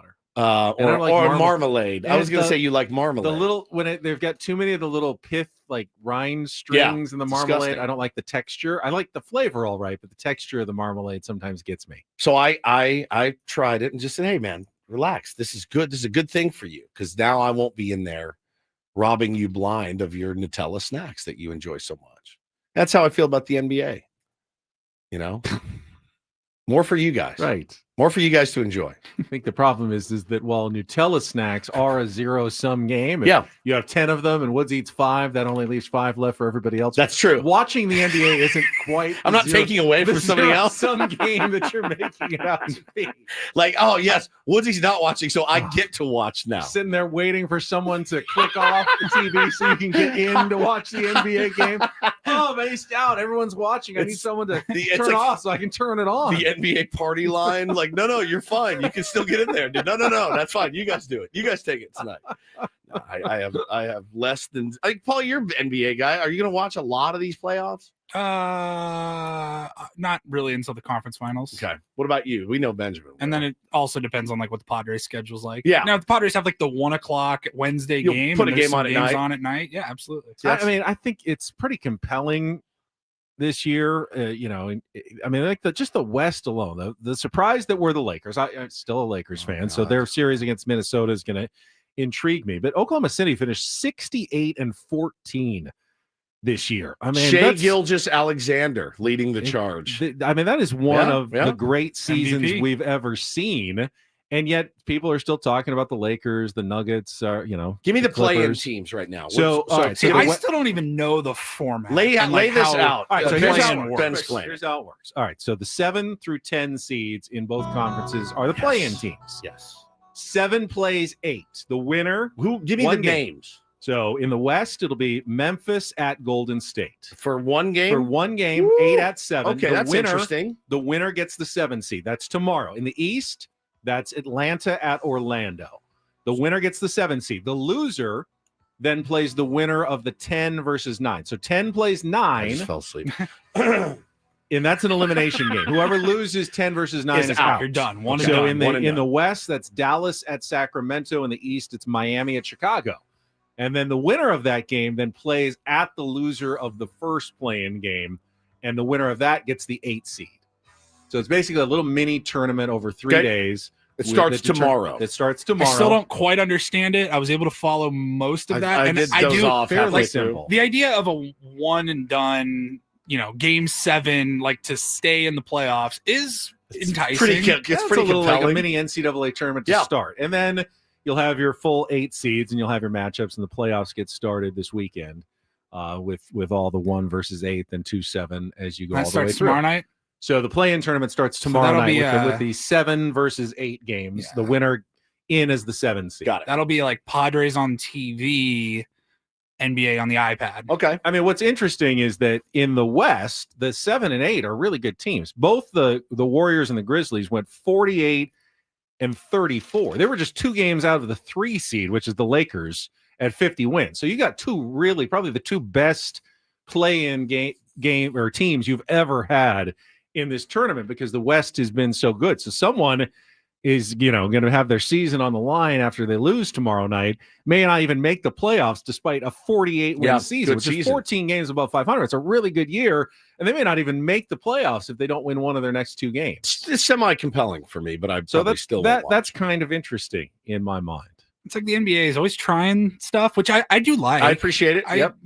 Not all of it's going to hit. Hey, again, give me a team here. I don't think the in-season tournament means anything to me. Yeah, I think that's not much. Stupid. Give me a team here, and then we'll embrace it. It feels fake that they're trying to like celebrate the in-season tournament championships and all that. But the play-in tournament, okay. I mean, that means what? So there's 10 teams total. 10 teams in each conference. And so if you play tomorrow night, are you in the playoffs? Do you say you made You're in the playoffs? play-in tournament? No, not really. I don't think they You call gotta it the win playoffs. You have to win to get in the playoffs still from the play-in tournaments. That makes sense. So that leaves 10 out of 15 teams. They're still 10. So 10 out of 15 in each conference are still alive.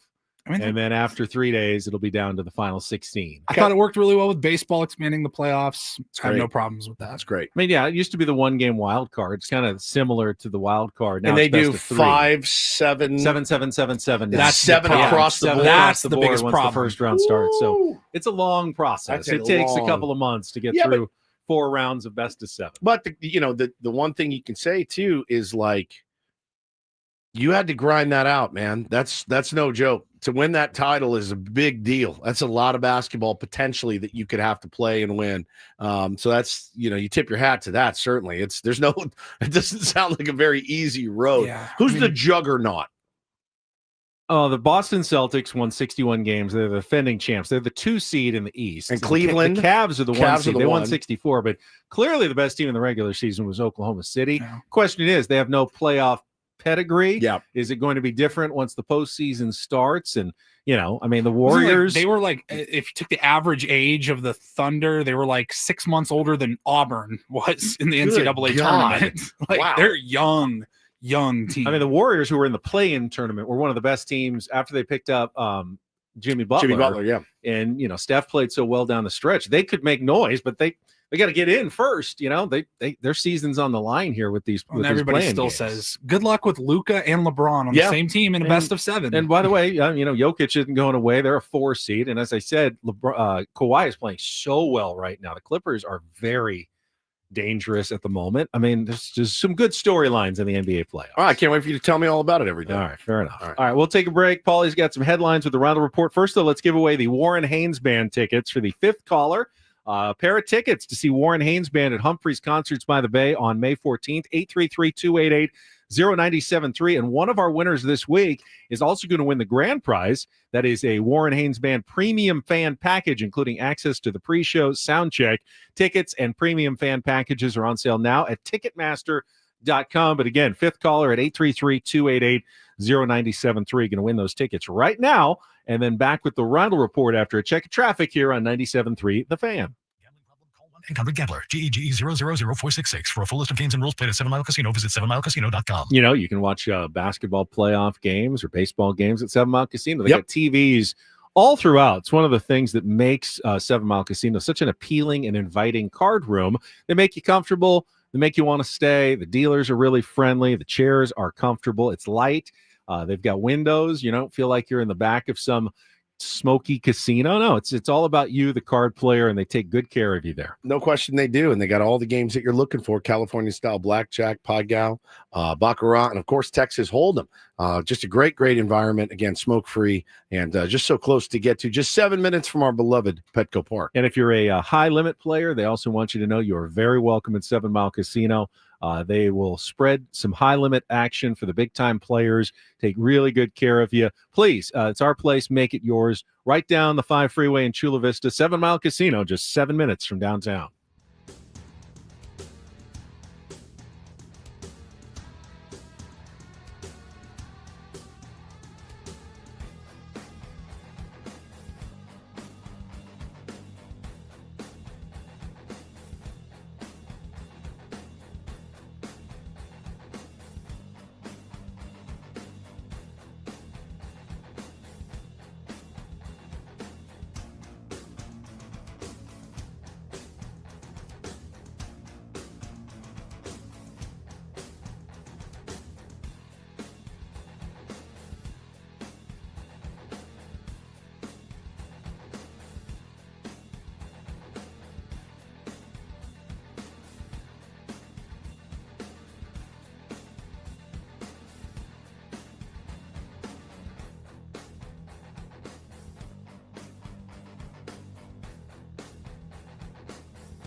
Hey players, things are about to get real here in San Diego.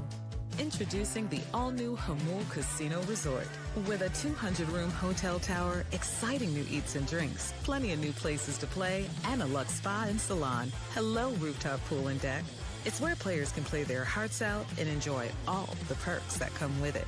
It gets real this summer at the all-new Jamul Casino Resort, the players' place.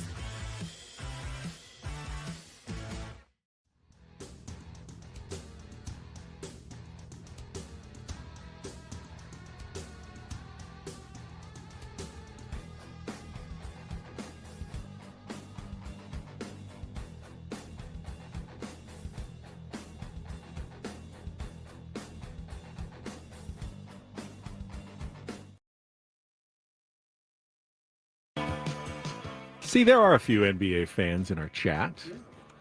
More Padres fans, though. I totally get that. Yeah. And I'm definitely more fired up for Padres baseball this week than I am even for the NBA play-in tournament that starts tomorrow night. Padres and Cubs tonight, tomorrow night, and then getaway day Wednesday afternoon. Did you ever think there would be a time in your Padres fandom that you would be more excited for Padres April games than Lakers playoff basketball? I felt like in my early fandom, it was like, I mean, we'll get to the Padres. Yeah, June, July, right? It doesn't matter that much, but like you said earlier, feels like all the games are way more important than they used to be. They just really do. I mean, it's like, and I get it. You know, you cannot manage your emotions for 162 games, living and dying with each pitch. But the way that they've started this season, I don't know. Like, I don't look at it as like, oh man, we can actually take some games off and relax a little bit. I'm like, more.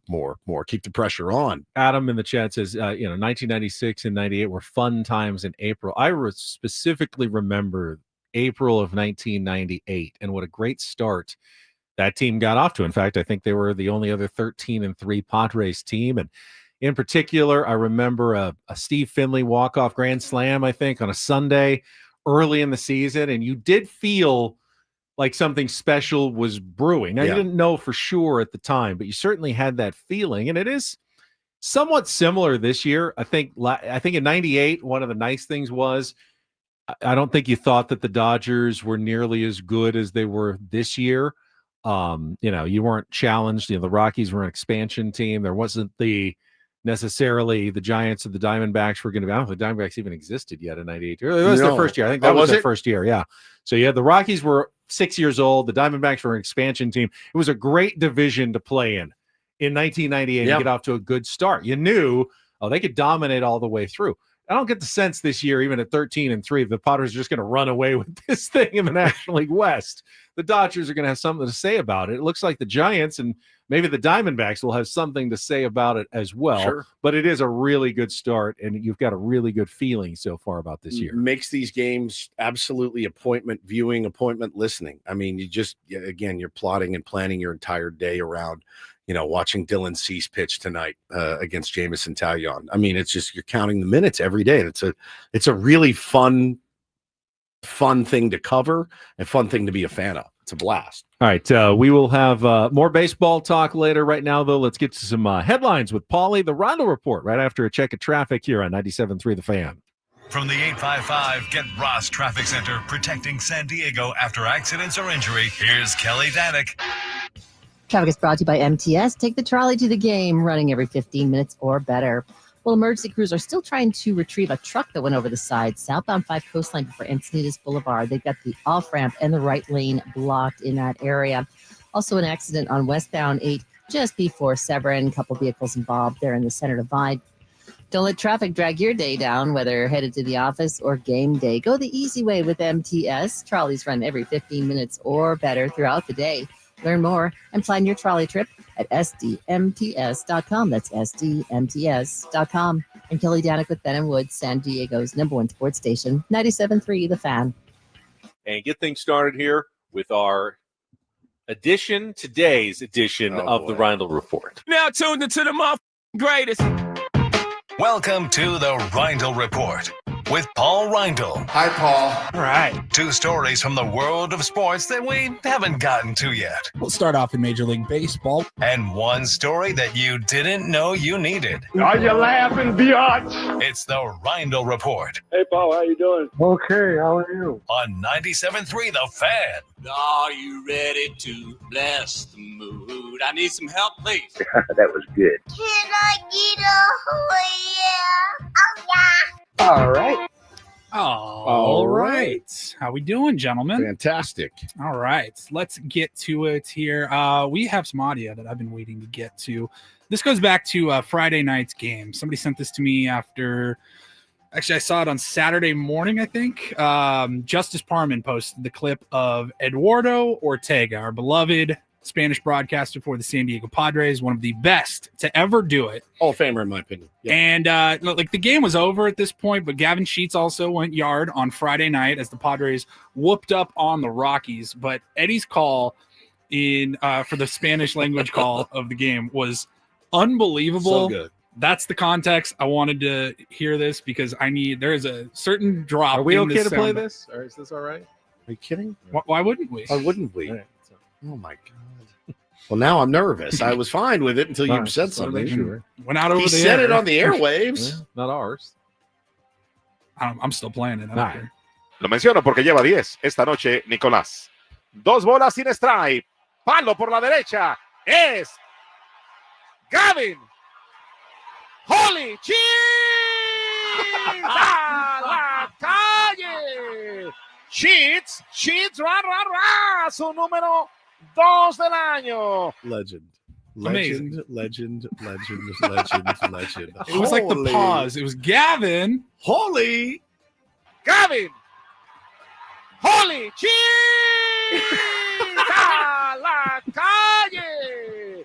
Sheets, ra, ra, ra. Su número 2 del año. Brilliant. Amazing. Holy sheets. That's gonna be. It's a good workaround. That'll be in the tournament It is. drops. It's somehow like if I just said holy sheets, you know that I'm talking about Gavin Sheets. Somehow when Correct. Eduardo Shield. says it though, it kind of toasts the line a little bit more. Yeah. Holy shield. Holy cheese.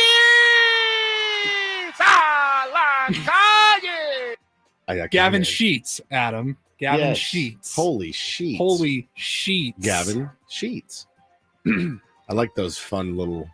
It makes me feel a little bit like a rebel, right? I like being a little uncomfortable. You have to be a little uncomfortable, right?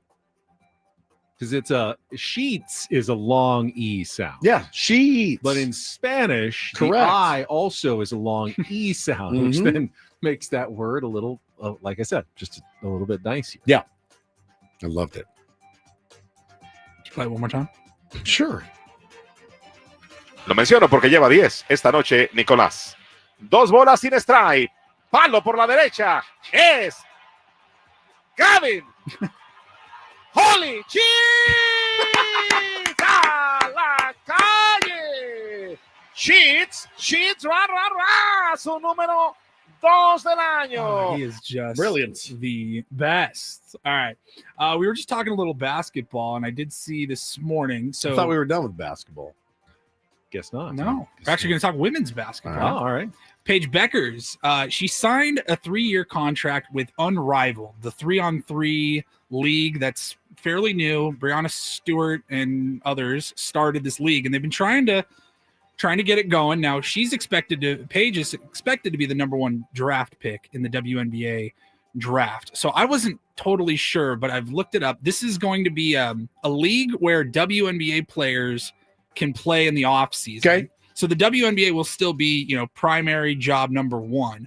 But the reason that she signed with Unrivaled is because it's a 3-year contract and she signed for $350,000, which is more than she'll make as the number 1 draft pick in the WNBA over her 4-year rookie contract. One endorsement deal. It's basically an endorsement deal. She signed with them as an NIL deal when she was at UConn. So now she's going to be a player in this new league, and she's already made more money than all 4 years of her professional rookie contract. Wow. She is expected to make, where is her annual salary? Is $78,831 as a rookie in the WNBA. That's the number 1 That's draft the pick. maximum you can make as a number 1 draft pick. So she's clearing all of that with one deal here. I mean, it's a clear sign that women's basketball players in the WNBA are being underpaid. If Right. someone else can come in and go, women's basketball is big, we can do this 3-on-3 and we can actually pay them even more. We're gonna draw the top talent away. Now it's not opposite of the WNBA season, but it's it's certainly a competitor though. Still, is it? I mean, can you imagine if like someone said, "All right, LeBron, we're going to pay you $150 million a year to play 3-on-3 basketball after the NBA season is over"? I don't know that the Lakers would be all that happy about the injury risk and everything that goes along with it when they're paying him $60 million a year. Yeah. But LeBron Is it would- comparable to like the Caribbean series, the Dominican Winter Leagues? Those guys I mean, if they're they not were- getting paid, are they? Or they're not I'm getting paid? sure they're Yeah, they get significant, paid but- something. It's not more than they're making in the big leagues like Right. it is here. Yeah, I don't know. I don't know the bad. It's very new. I mean, that's the reason so many WNBA players would play in foreign leagues outside of the WNBA season because they could make more in the foreign leagues. Yeah, this is in the WNBA. Supposed to be a more homegrown alternative to going overseas and playing in those leagues. Now you play here in this unrivaled league, but it's a 3-on-3 thing. You know, we've seen that with the Big Three. Yeah, and I don't love watching 3-on-3 basketball. Care for it. I don't like watching I know 5-on-5 you basketball. I know you don't. Right. Well, Woodsy, it's funny you say that. I got something maybe you would be interested in. If there's any degenerate gamblers out there, Why you bring me up? No, I gamble. Apologies to our friend Amy Trask in the Big 3 league that they do. But I just don't love it. Yeah, it's tough. I don't like the NBA, so I don't feel. I also don't know why we're whispering, but I also don't like when it's retired NBA players that are like pushing 50. Right. Doomslayer says women's basketball loses millions of dollars a year. Are you kidding me, Ben? The women aren't overpaid. Used to be the case, but now with players like Caitlin Clark and a lot more attention, I would imagine that is not the case anymore. I mean, she's filling up every arena that she goes to in the WNBA. They're making money now off of at least her. And some of these other stars that are coming in, and Paige Becker's a pretty big name. When Juju Watkins gets to the WNBA, she's going to be a big name. They're drawing more fans. That means more money for the league. That should be filtering down to the players. Yeah. There is a brilliant subreddit out there called Not the Onion. Stories that you would think are fake, but no, they're real. And this is right up that alley. There is a startup company in Los Angeles who is launching the first ever sperm racing league. Thought he said sperm. I did too. Sperm racing league. How do you watch it? Well, they're going to be live streaming their first event coming up later this month at the Hollywood. I hate it here. Just let the asteroid. I'm praying for the asteroid at this point. What are we doing? The is it Palladium? Palladium. Love the Hollywood Palladium Theater on Sunset. That's where the event's taking place on April 25th. The event. Tickets go on sale today. So this is me reminding you to get your tickets if you want. They have built a microscopic racetrack, and the track mimics the dynamics of a woman's reproductive system, and you are going to be able to see exactly who has the fastest swimmers between these competitors that they are pulling from UCLA and USC. Crosstown rivalry. You can bet on these? You can bet. There will be press conferences, weigh-ins, it says. Not totally sure on that one. Play-by-play commentary and live sports betting. Now, if I remember my high school biology, there's usually like millions of sperm racing. Correct. I mean, what are the odds? It's like a horse race with like 8 horses. I don't know exactly how the fine details like that work. They're saying that the point of all of this is to bring attention to fertility and turn health into a competition because it's something that you can train for, just like any other sport. How do you train for it? I don't know. Goose wants to know, where did the sperm come from? Well, Goose, when a mommy loves the daddy very much, and they decide that this is the right time. And they want to race. The company says this is all about making male fertility something that people actually want to talk about, track, and improve. This isn't mental health where, man, I'm just, I had to go through it. I've got friends who've gone through it. They're not embarrassed by it. Like, you got to go in. I've told the story. I had to go in with the cup the whole bit. Remember, that was under my armpit driving to Vista at 100 miles an hour. Like, you just do it. It's just one of those things. But, like, I just don't see this as a topic that men are like, I can't talk about this. So let's bet on it instead. You can talk about anything, though. But Not all it's men like, are comfortable talking about what you're comfortable talking about. Okay, how does this make it better? I don't know. Does this make it worse? Oh my God, I really do have the slowest sperm alive. I just went, I entered my sperm, I lost, I got my ass kicked by the guy from USC. Can I put together a daily fantasy lineup? I think I do that anyway. Has it made its way to Prize Picks or Underdog? I do not know that. I do not know that. I just saw this story today. I was like, what? I don't see that. This doesn't open any doors for men to be like, well, now I feel comfortable. I feel like it makes it worse. This is unbelievable. I've heard it all. That's the weirdest Reindl Report story ever. So will we get to meet? Are we meeting the donors? How do they deliver it? When do they deliver it? at race time, or all right, you want to talk about pressure? You're up. Like, all right, give me I need 20 minutes, man. It says the first race will feature competitors from UCLA and USC, but eventually they hope to get celebrities involved. Rory boys, just talk about load management. The greatest lines I've ever heard. It's a good line. Good joke. And this will be televised? No, Live absolutely stream. not. It's on the Chevron app. Download the Chevron app, and you can watch it on the Chevron app tonight. God, it's the worst story I've ever heard in my whole life, and I don't understand it. I don't understand it. I've got the every competitor is a bust. Fantastic. Yeah, I've got the promo video. I'll make sure I send it over to you. You can get all the information you need. Yeah, a live stream, if you will. You guys are too good, man. You guys are too good. This sucks. That's a crap idea. It's a crap story. And there's no redeeming of it. And I don't understand it. And I will gamble on anything. This is too much for me. Wait until the athletes are looking for their NIL money and Yeah. endorsement deals. Yeah, trying to get their endorsement deals. I hate this. I hate it. They're doing it. This is the Palladium. Who goes to this? Who's there? They're paying people off the street. They have to. Like, there's just no way. All right, it's next Friday night. Next Friday night. Maybe we just take a show trip up to LA up there. and just I just want to stand on the sidewalk outside of the theater and just see Why are you here? Why are who's you going here? in. Why are you here? Why are you here? Why are you here? Oh my God, Paulie. This can't be real. Are you sure you didn't get duped? Bro, there's like a story from like KTLA. Where'd it go? KTLA. The very trusted KTLA. Oh my God. I don't think this was a typo. I don't want to do The this. longest typo in history. I do not want to do this anymore, Ben. I don't want to do this anymore. I can't. It's too much for me. Go to spermracing.com. Of course. You can get all Of your course. Can't believe that domain hadn't already been claimed by Imagine when you're watching your horse and you're like slapping, you're like, come on, baby, come on, baby, come on, go, come on. Tony Soprano yelling for pie, oh my. Come on, pie, come on, baby, come on, girl. It's the stupidest thing I've ever heard. Makes me want to flip over a table.